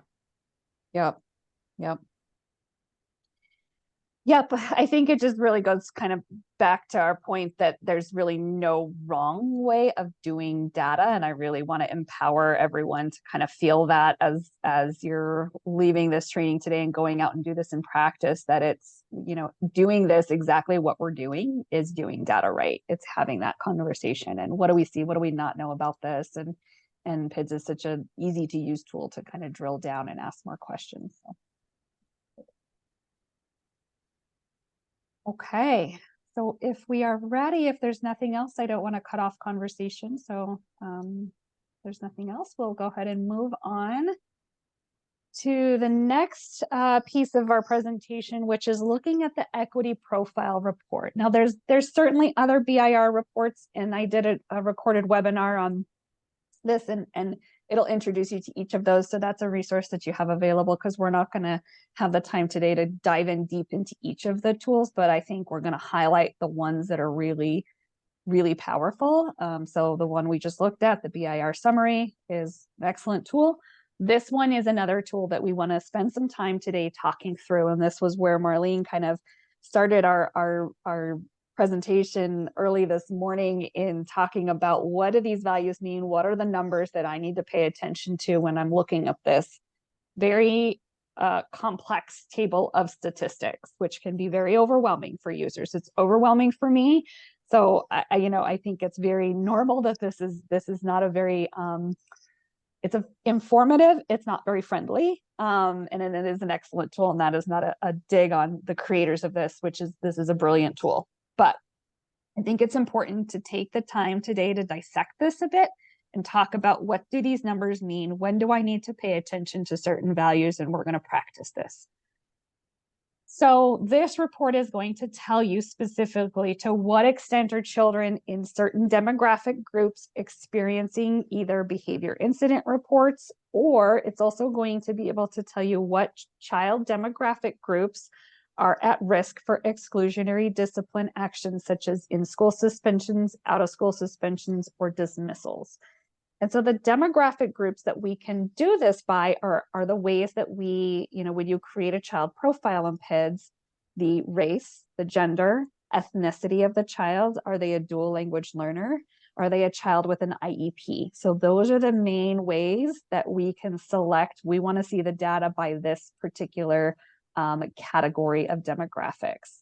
Then the report is going to ask us, what do we want to look at? Do we want to look at who's accessing BIRs? And just alone accessing BIRs doesn't necessarily mean there's something wrong, but it's a value point. It's a data, it's information, right? So looking at it in the whole picture is important. So what children are accessing BIRs in our program? What children are experiencing in-school suspensions, out-of-school suspensions, or dismissals? So this is what this report is going to dive in. So just want to kind of look at the report here in this screenshot and point out a couple of things. So one thing is that it's going to give you the totals at the top. Oftentimes our eye goes right to this big table, but want to make sure that we're paying attention to what's up at the top, because this is important information right at the gates here. So we have the total number of BIRs in this report period. So we're looking at 352 total BIRs. We're looking at, for the time frame that we selected, 180 children that are enrolled. And the total number of children for BIRs is 34. So of our 180 children, 34 children are the ones that are accessing 352 behaviors. So these are just values. This is just information. So I just want to point that out. On the left-hand side are our demographic groups. So this particular screenshot was ran by race. So you can see the different abbreviated race categories, and they are spelled out in the pages of the report, as you kind of experienced with the BIR summary report, right? That it'll give you an abbreviation and then it will give you the spelled out version of it as well. So that is consistent with this report too. So when we're looking at this data, here's another screenshot of this same data set. We want to take a look at, and I like to hide part of it first. I'm going to do this presentation where we're going to hide pieces of it so that it's not so much to look at. But we first want to take a moment to explore the data in our population. So starting with the enrolled children in the demographics, okay? So that's our first column here. So we're looking at the number of children enrolled. And I think what's important to note in this section here, as we mentioned earlier, is that if there are sample sizes, groups of children that are less than 15, we just want to kind of put that in our mind, because if we see a risk ratio value that is greater than 1, meaning they're more likely, anything greater than 1 is something that we want to pay attention to.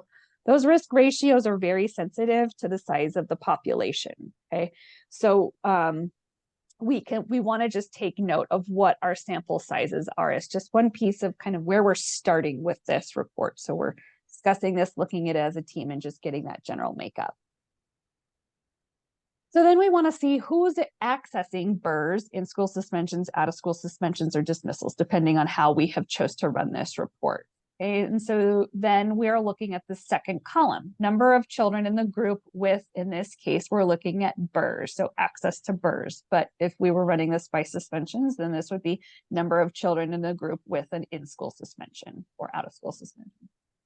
So I think this is really interesting data too. And again, this wouldn't be something that would be highlighted as an alert, right? But we're looking at children who are identified as Black in our test sample here. We have 19 children in our total program of 180, but 2 of those children seem to be accessing BIRs. Okay, so that's just information that we might want to take. Whereas we have the PNR is prefer not to report category. So in PIDs, of course, we allow the user to indicate that the person or the family has chosen not to report the child's race. And so those children are accounting for 20 of our BIRs, 20 out of 34. So just information again here. We're not making any assessments, but looking at the values as they are.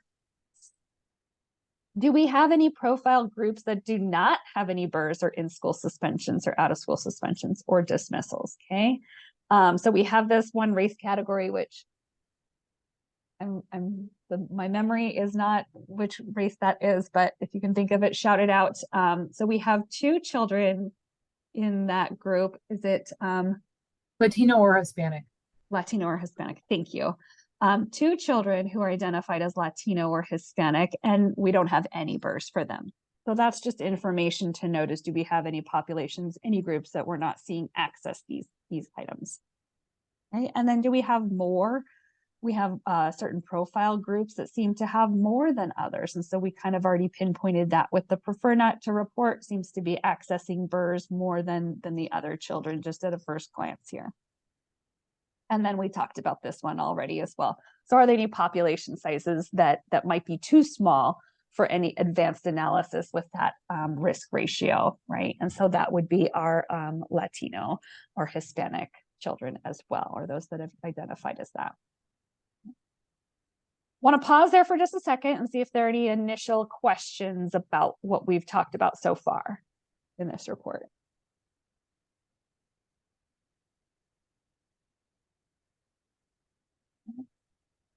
All right, so let's go further then.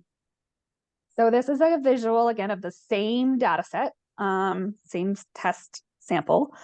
And I've hidden different sections, again, from the larger group. And now we're going to kind of talk through a bit of how you read this report. And the beautiful thing about the way this incredible report was designed is that while it does give you all the statistics and values in this table, it also is going to give it to you. It's going to translate it and put it in words, which is really helpful. And that is on the next page that we're going to see here. So when we're reading through this report, we want to take note. Do we have any samples or any population groups, I should say, that are less than 15? We want to see that if we're going to look at that risk ratio as a potential area of concern, we need to make sure that the sample size is large enough. So that's kind of the first thing that I have highlighted here. Next, we're going to take a look at the child composition. Okay, so this value is one of the most important values, I think, in this particular report. So the child composition value is the percentage of children who received BIRs, in-school suspensions, the other categories that could be accounting for this data, who belong to a specific focal group. Okay, so we can see that 5.9 of the children identified as Black or African American have BIRs for this time period for this group that we're looking at. Almost 60% of the prefer not to report have accessed BIRs, and then 35% for children who are identified as white have accessed BIRs. So it's the percentage of children who have accessed or received BIRs who belong to that particular group. And what you want to do when you're looking at the child composition value is you want to jump all the way over to the right-hand side of the table. Oops, I clicked and I didn't mean to click. And you want to look at the E formula composition. This value tells you what is expected. So if you have enrolled all of your children in the program and they're all in the PIDS system, which is an important piece I should have mentioned earlier, that in order to get good data here, you have to make sure all of the children are enrolled in your program. So what this value is looking at is it's telling you what's expected for each of these groups, okay?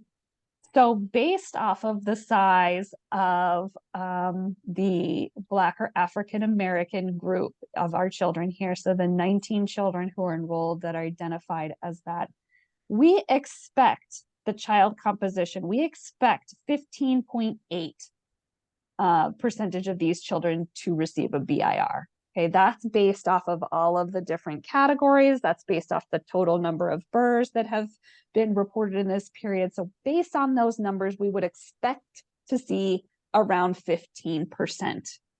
Okay, so then we take that number 15.8 and we look at what the actual child composition is. It's only 5.9. So that's a good thing, okay? So this is less than what we'd expect to see, okay? So that's kind of a bonus. That's nice. We want to see that it's less than what we would expect to see, okay? But where we have a concern here, before we even look at the risk ratio, we can see that down in the prefer not to report category, 60% of those children have accessed BIRs, okay? We would expect to only see 26.2%. So we see that there's a difference here. We see that what we are seeing is way more than what we would expect to see for this group accessing BIRs. And then we look at the risk ratio, and that is clearly evident in our risk ratio. So the prefer not to report children in this sample are almost 6 times more likely to access a BIR than all other children. And we're always comparing to all other children here in our sample, which is why we have to have all other children enrolled into our system so that we can have that comparison. Okay, so that's how this report, I think, and there are other values certainly in the table, as you saw in the first slide about this, that are hidden by these, and they're just additional pieces of information. It's all important data, but I think I like to kind of narrow the focus a little bit as to what we want your eye to go to in PIDS.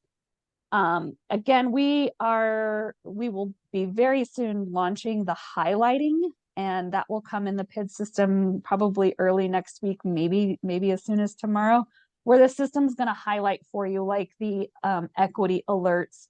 It would highlight this 5.92. It would tell you, because the population size is 15 or greater and the risk ratio is more than 1, this is something we need to pay attention to. This is something we need to explore deeper, and we want our eye to go to this and start to ask questions about this. It's going to highlight this. It's also going to highlight the child composition when the child composition is greater than what we would expect. So it's going to highlight that for you as well. But those are the pieces that I wanted to kind of break this report down for you, hopefully in a helpful way that will empower you to go forward and be confident in looking at this data. And again, going back, there's no wrong way to do this. It's really just about kind of having this base understanding of what these values mean and taking it to the larger group for further conversation, for questions, for curiosity. But the great thing about, again, this report is that on the following pages after this big table is the summary for each demographic category.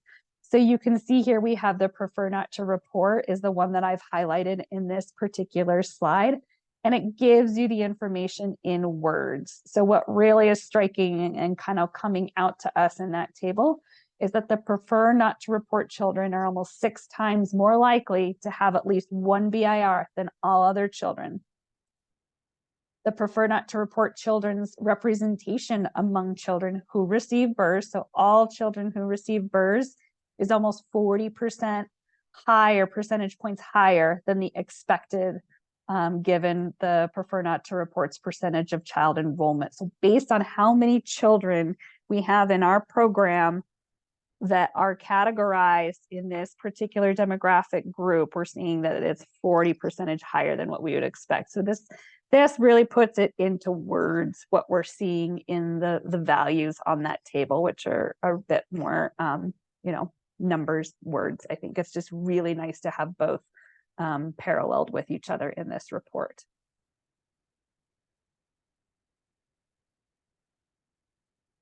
So we're going to do some more practice. We're going to stay in a group as a whole here, but want to give you the opportunity to go back into PIDS. Don't worry about identifying a note taker. So go through the same steps. So log into the PIDS test site, log into the BIR demo program, go to your reports module at the top, search for BIRs, and now find the BIR equity profile report and run it. Darn it, I keep clicking. Run it for the year of 2023. And then let's discuss as a group together what you're seeing in the data and where you might want to go with your precision statements.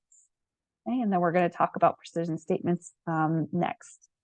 So I'm going to stop sharing, and please shout out your questions as you get them.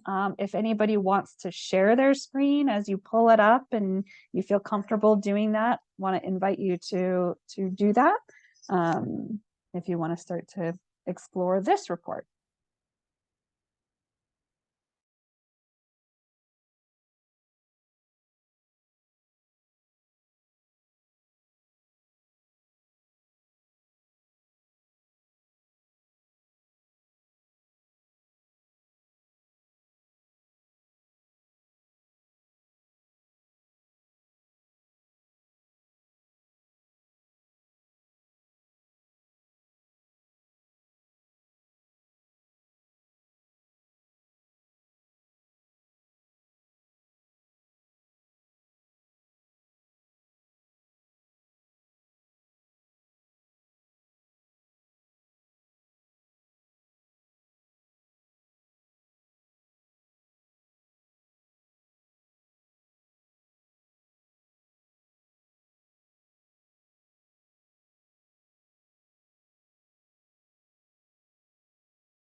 How's it going out there?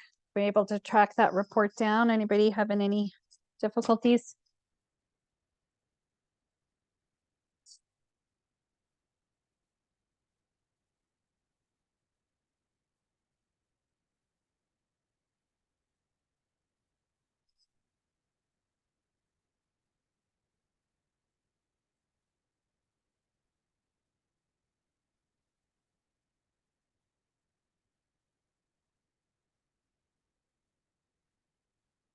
Well, once you get in there, I think another thing that's really helpful with the PID system is that while you're selecting your focal group, so you're selecting race, gender, ethnicity, IEP, however you want to see the demographic breakdown, and then you're selecting who's accessing suspensions or dismissals or BIRs. So let's say you ran it by race, like I did in my example. You could then use the filter criteria in PIDS to say, now show me this data by boys. You could go to the gender filter and select boys. And now what you're going to see is just boys by race for whichever topic you're exploring, BIRs or suspensions or expulsions. So it gives you those filters again are right there handy dandy where you can just click it and run it and see what else is going on as you start to narrow your focus and you know your population of your programs and you know where you kind of want to direct that analysis.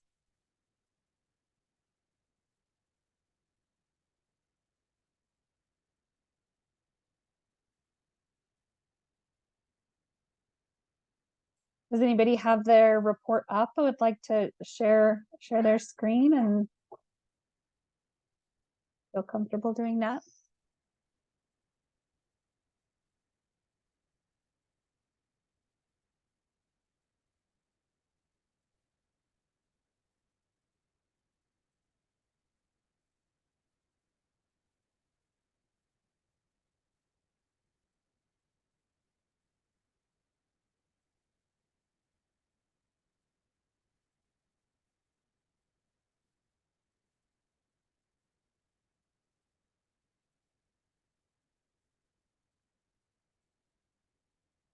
How did you all choose to run the report?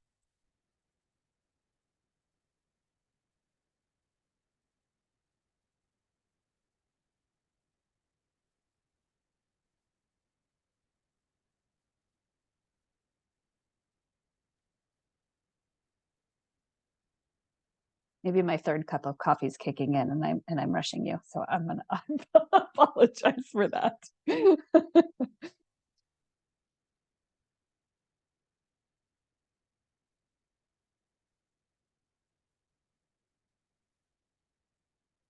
Well, I chose to run a number of kids on IEPs with that have BIRs, but I don't know what I'm looking at exactly.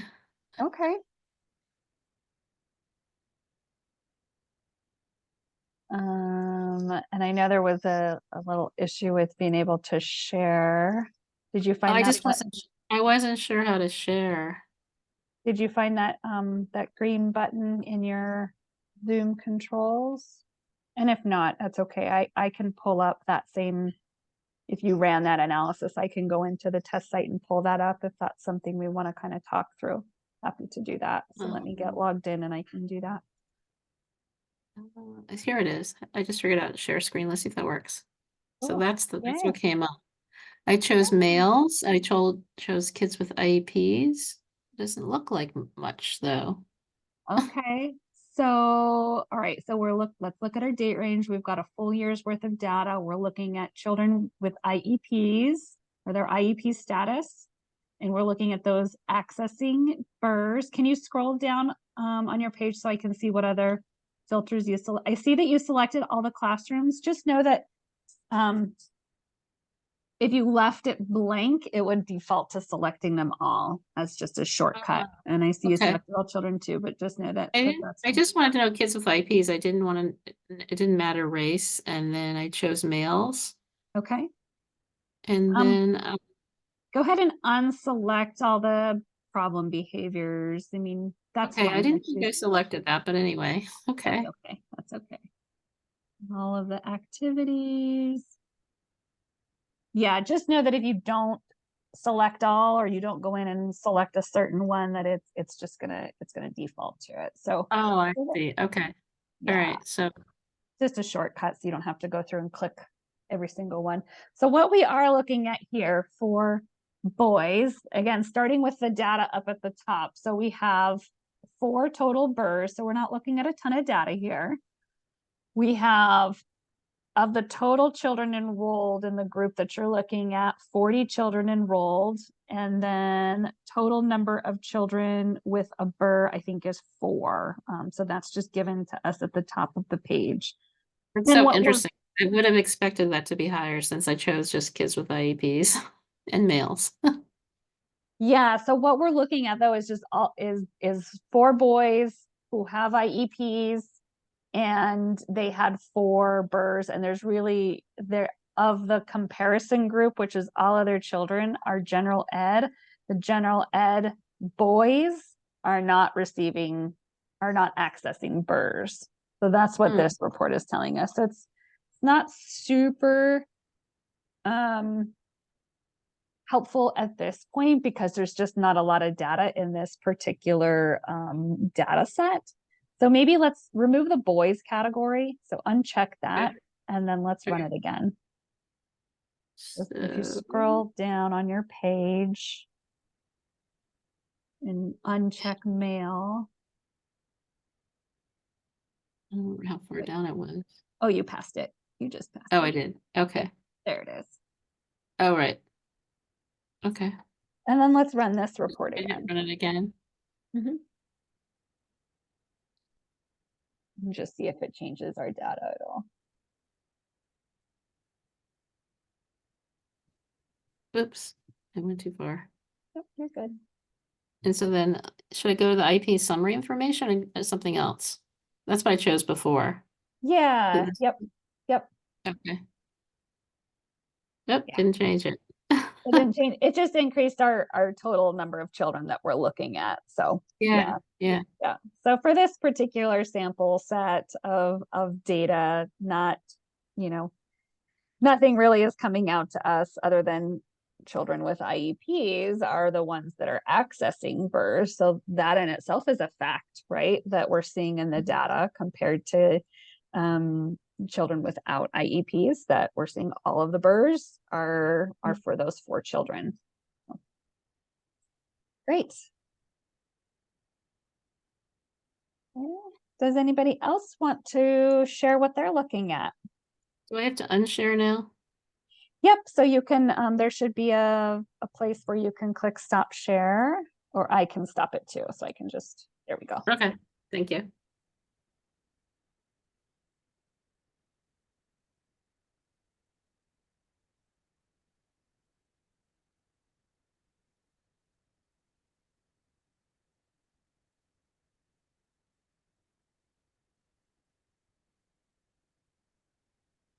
Let me go ahead and pull up as I was doing here. And maybe we can kind of flip through a few examples here.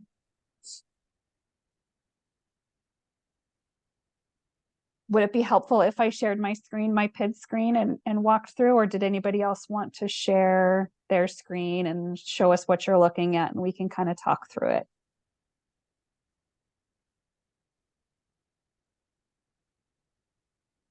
Yeah, a little bit. I kind of came up with similar to Michelle. It wasn't really not a much ton to of share. data Yeah. there. Okay.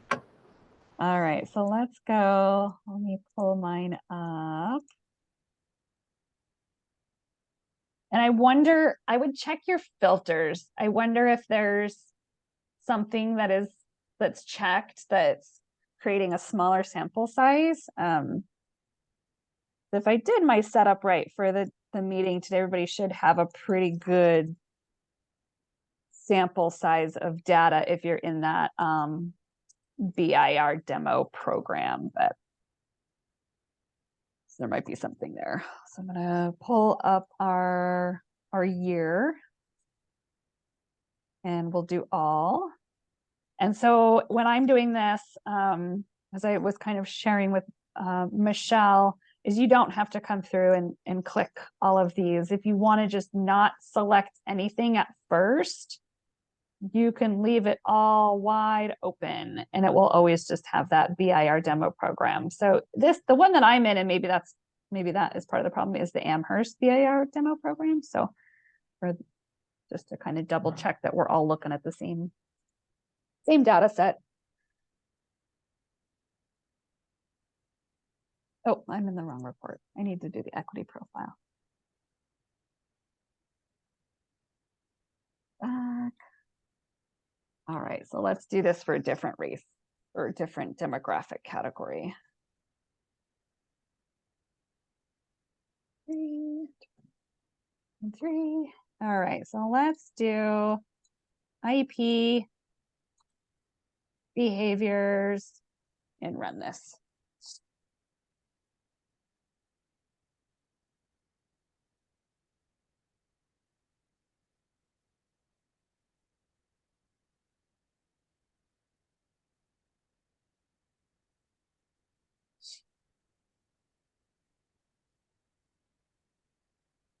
And we'll go to our summary. Okay, so in this report, and in the test site, because we are playing with that new feature, you can see the highlighting that we're working on here. So it's highlighting that risk ratio for me. I can see for the general ed, so children without an IEP, my eye is going right to there and seeing that my risk ratio is 1.7. So those children are more likely to access a behavior incident report than children with IEPs. So I see my risk ratio there, and then I see my sample size is 124. So I know that is a valid figure that we would want to look at.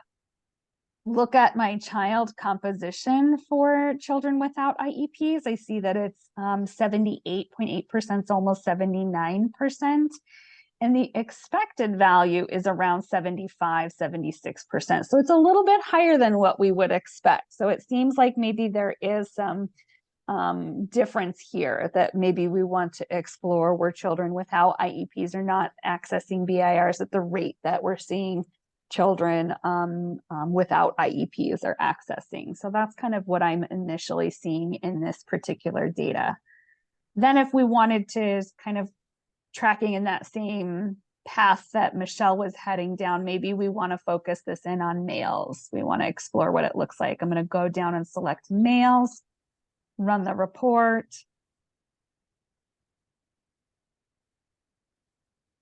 And let's see what pops up. Okay. So now for males in our general ed or children without IEPs versus all the males in our program with IEPs, you can see my sample sizes are different. But again, we do have our risk ratio is greater than 1. And our child composition value is also elevated from what we would expect for children without IEPs. So we have 17 children out of our total 106 that are accessing BIRs. Can you just explain what the child composition is again, like under guiding question number 1? Yeah, so that is the percentage of children who have accessed at least one BIR compared to all other children. So we're seeing that those children are 74% more are accessing BIRs. And if we go to the following pages, I really want to bring us back to this. So going to the general ed, the child composition. So of the 272 BIRs generated, 40% were attributed to general education. We have a risk ratio that feels, general ed children are almost 2 times more likely to have at least one BIR than all others. General education children's representation among children who receive a BIR is almost 13 percentage points higher than expected, given the general ed children's percentage of the child enrollment. Okay, so this kind of helps put it into words as well. So those children are accessing BIRs more, at least one BIR more than other children. Does that help? Yes, Marlene. In thinking about the data, do you think there are times, I know that wouldn't be for the example for what we're doing here, but there are times that people may choose for the children with some of the most significant needs not to use the BIRs because they're already on some sort of data system that's been set up for them. So it may be viewed as double work. So it's not always being captured for them. Yep.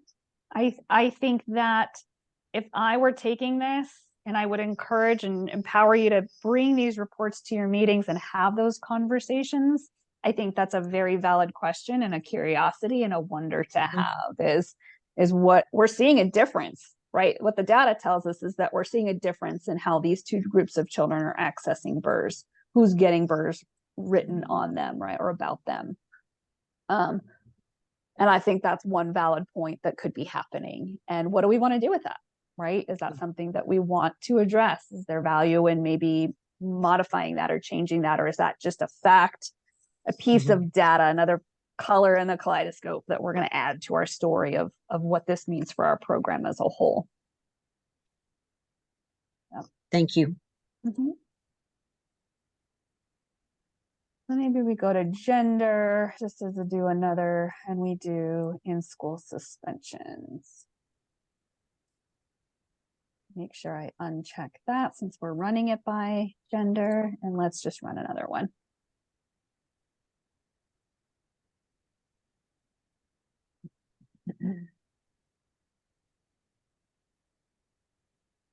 All right, so here's our table. So at the top, we're looking at 327 total BIRs for the year. for 183 children. And of those 183 children, 33 are attributing to the data that we're seeing in this table. So 33 accessed BIRs. Our genders are down here on the left-hand side. Okay, and again, the system is now doing this new highlighting. So I'm seeing that there's something different going on with the males in our program. Looking at my population, I see there's, a good sample size here in our data. So that's helpful. Looking at the child composition, 100% when the expected is 85, right? So all of the children in this particular category, and now I'm looking at in-school suspensions, okay? So we've moved out of who's accessing BIRs. Now we're looking at who is experiencing in-school suspensions in our data. All of them fall into the male category. So all of the boys in this sample, or the ones that have been suspended, are boys in our program. Okay, so that's information to note, right, and to get curious about. And one thing I want to highlight too about this report that I think is important, couple of things as you're thinking about presenting this to your teams and having these kind of very vulnerable discussions about this data. Please note that on the very last page of all of the reports and PIDs, so if I use this caret with the line, it takes me to the very last report. And this last page shows me the filters that I used and how I ran this report. And this is really important information when discussing it with team members who aren't part of this, sitting with you on the computer and looking at how you're clicking through the filters. So if you've done some deeper analysis and you've ran a report and you've clicked a few things and you found some data that you want to bring to the team and explore, make sure you have this page available so it shows the rest of the team who wasn't there doing this analysis with you can see exactly what date range you're looking at, what group, and et cetera. So that's a really important piece. Another important piece that I want to highlight, going back to our report list, is this documentation button here next to the select. This is going to give you definitions. So are you seeing this PDF with red font right now? Yeah. I want to make sure. Okay, great. So this is going to give you the definitions of the report, and every report in PIDS has this. So if you want to know, we were just looking at in-school suspensions. In-school suspensions are defined in here as a BIR classified as having an in-school suspension if time in a different classroom or adult outside of the classroom option was selected for the strategy response in the behavior incident report, or if the temporary removal from classroom option was selected for the admin follow-up.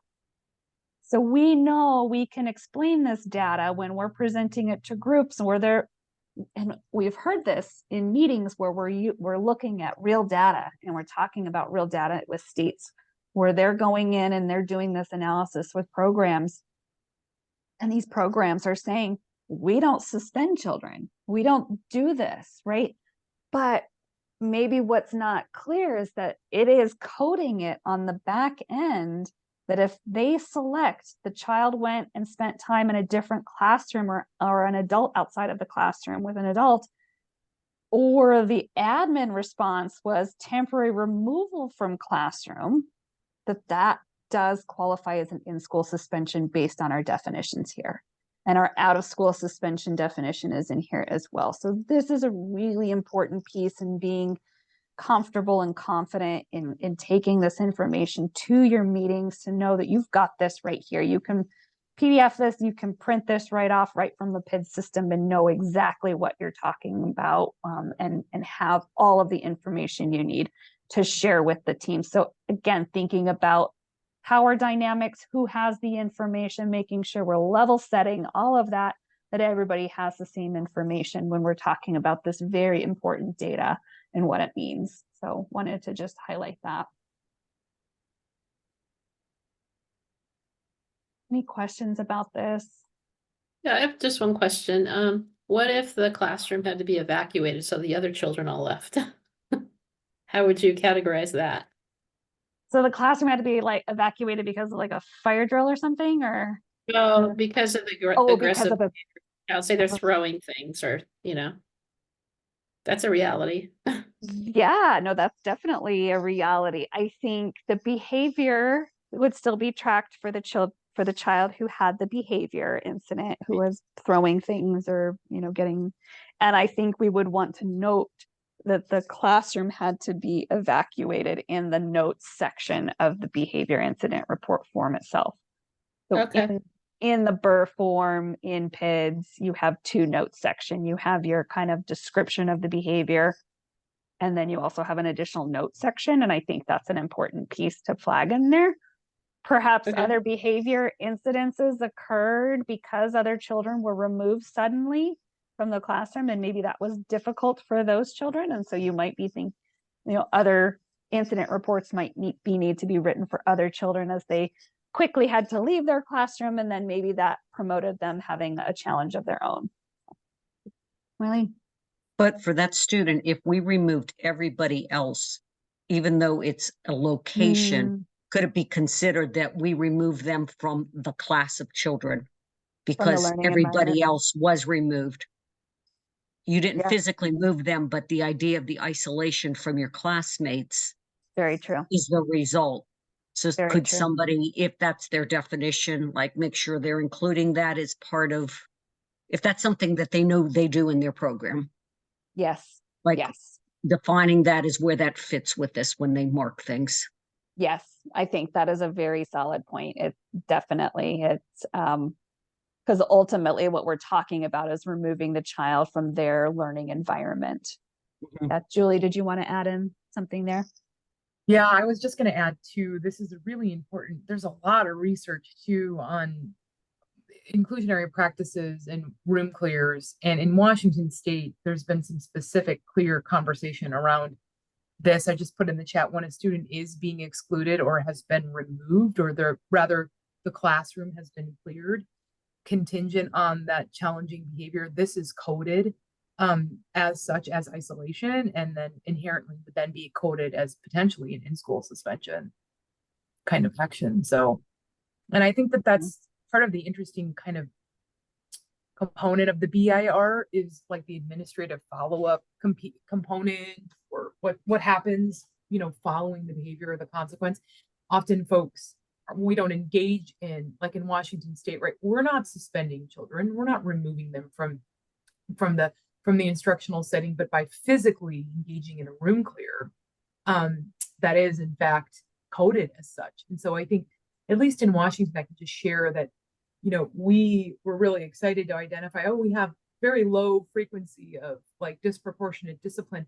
Specifically, we were looking at Black boys, right, to identify what that looked like.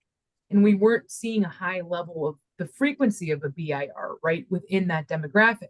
But when that specific demographic, Black boys, received a BIR, they were exponentially receiving this higher, like more intrusive intervention of just being completely removed.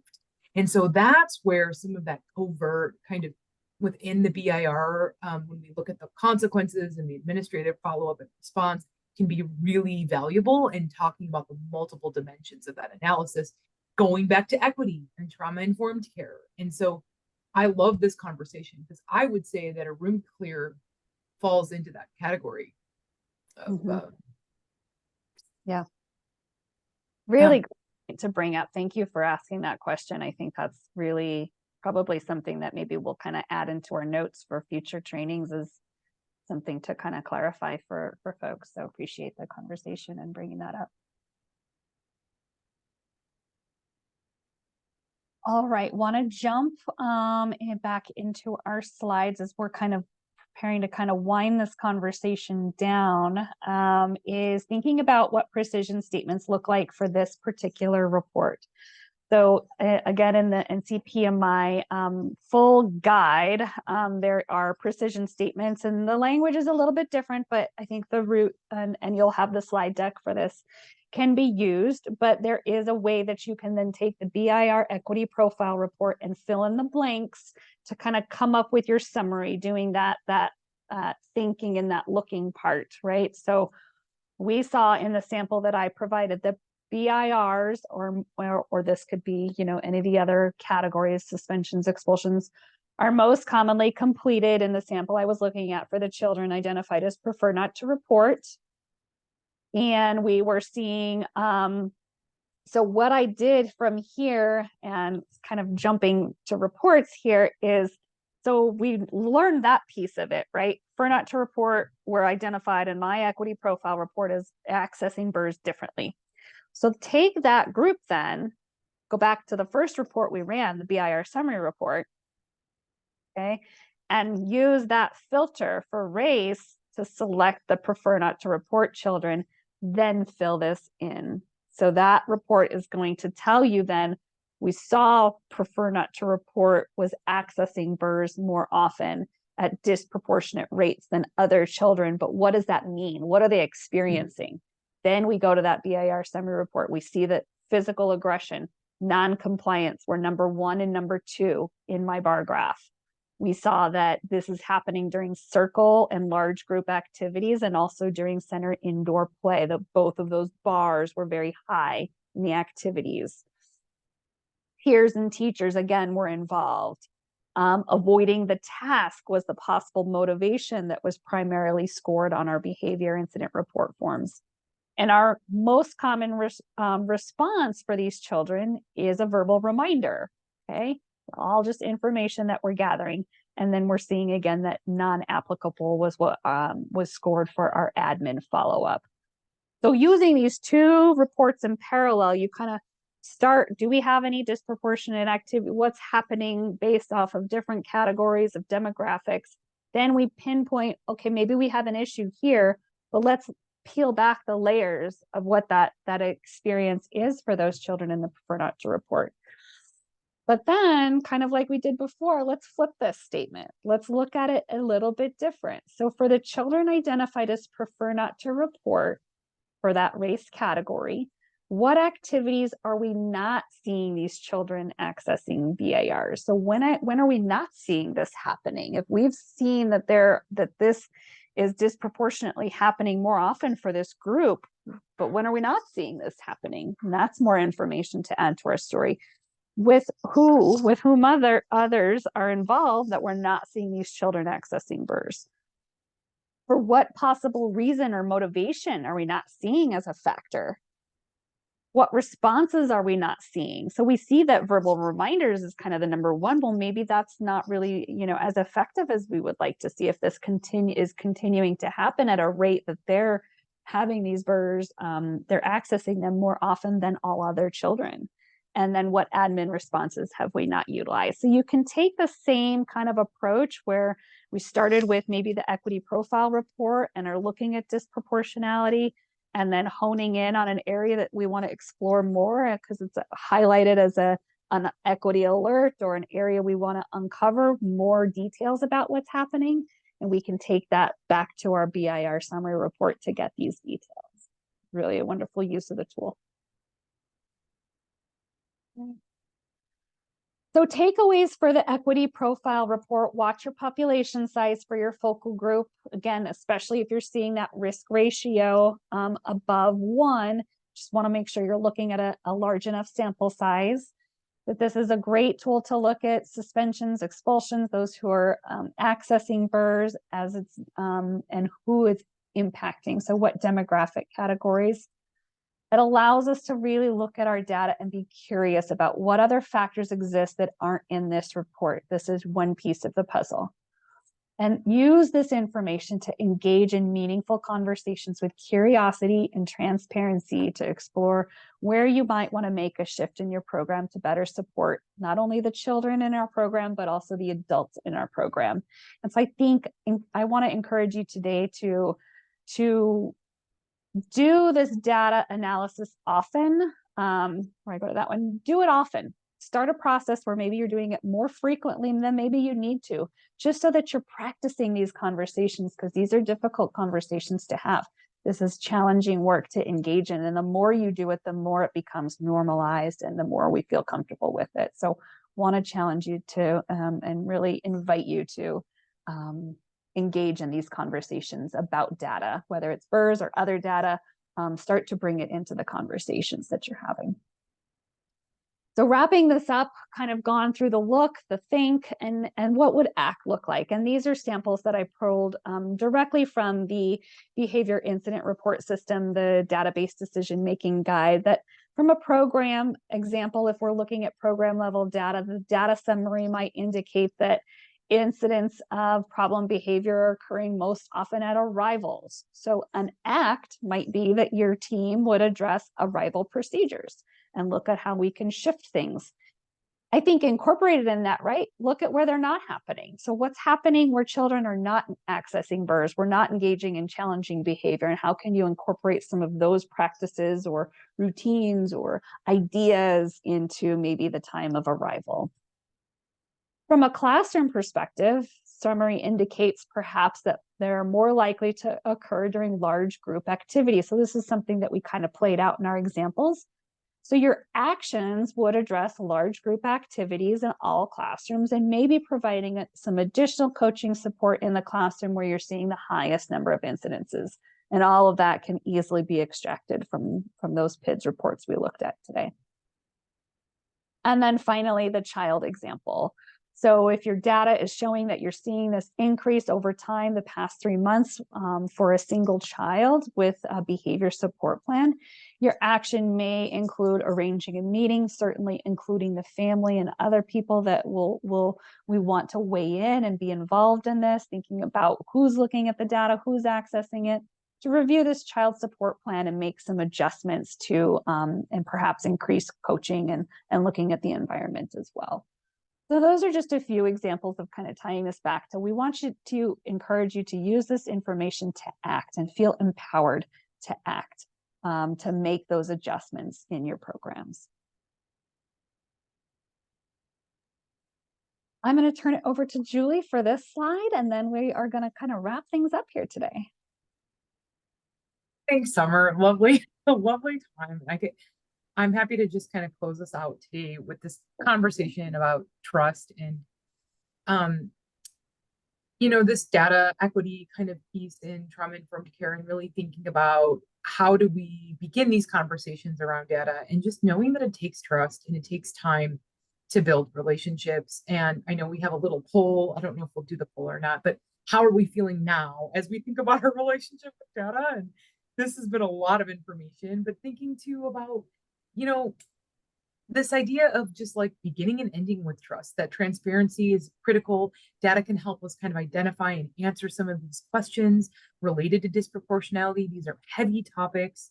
And that's what I think is really great, is to be able to have this information to disclose clearly, honestly, especially when we're talking about difficult situations like racial equity, social justice, disproportionality. And I love this concept too of timely and easy to understand communication. Like, I think that the PIDS program provides us with an opportunity, as you can see, to generate such a robust amount of data quickly, and then do some comparison. So just encouraging everyone to let's keep the conversation going if we can in our next connections, if you're interested, and inviting you to kind of share how you're feeling. I don't know if the Mentimeter is working for everyone.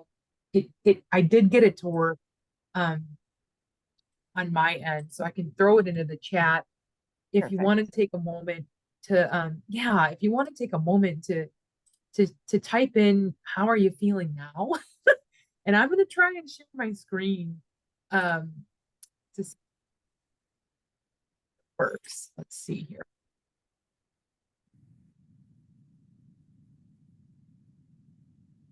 We're getting responses in.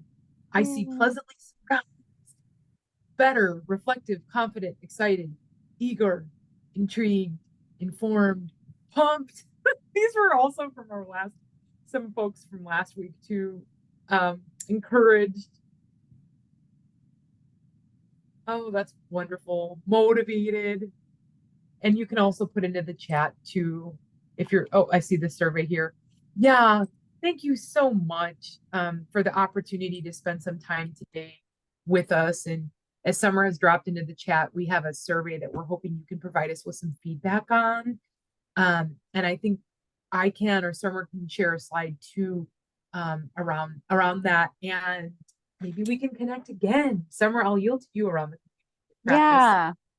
Yeah. Thanks, Julie. So I put in the survey, alchemer.com. That one is the Massachusetts evaluation survey for this training. And it'll also be included in the slide deck that I will email out to everybody.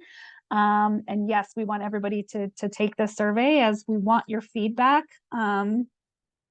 And want to hear from you as to how we can make this better, because this is a new training offering that we have been developing. And so your feedback is really, really helpful in this process. And then the second one that I dropped in the chat, and you don't feel free to do it now, or again, when you get the email from me, you can also do it, is to let us know if you're interested in participating in a community of practice around BIRs. We kind of see this as a progression of BIRS 1 is how do we collect the data? This one is what do we do with the data? Then once we have data and we're kind of in the thick of that, let's get together and have a conversation about what that means in our programs. And as coaches, I know Marlene and Michelle, having you on today is great to have that coaching perspective. As you bring a different lens to the work, which is really, really helpful for those discussions as well. So I want to invite you to that. Any questions, comments, thoughts, wonderings? I really do hope you feel empowered just to use data. You can't do it wrong. You can go ahead and do data and do it just fine. And just by really motivating and empowering those to just start having conversations about it, incorporating it into those team meetings. Everything really comes back to the data, because that's what tells the story of the wonderful work that we do. That you all do, I should say. I hope we can connect again. This was great. Thank you. Thank you so much. All right. Enjoy the rest of your week and weekend, and we will talk soon. Take care, everyone.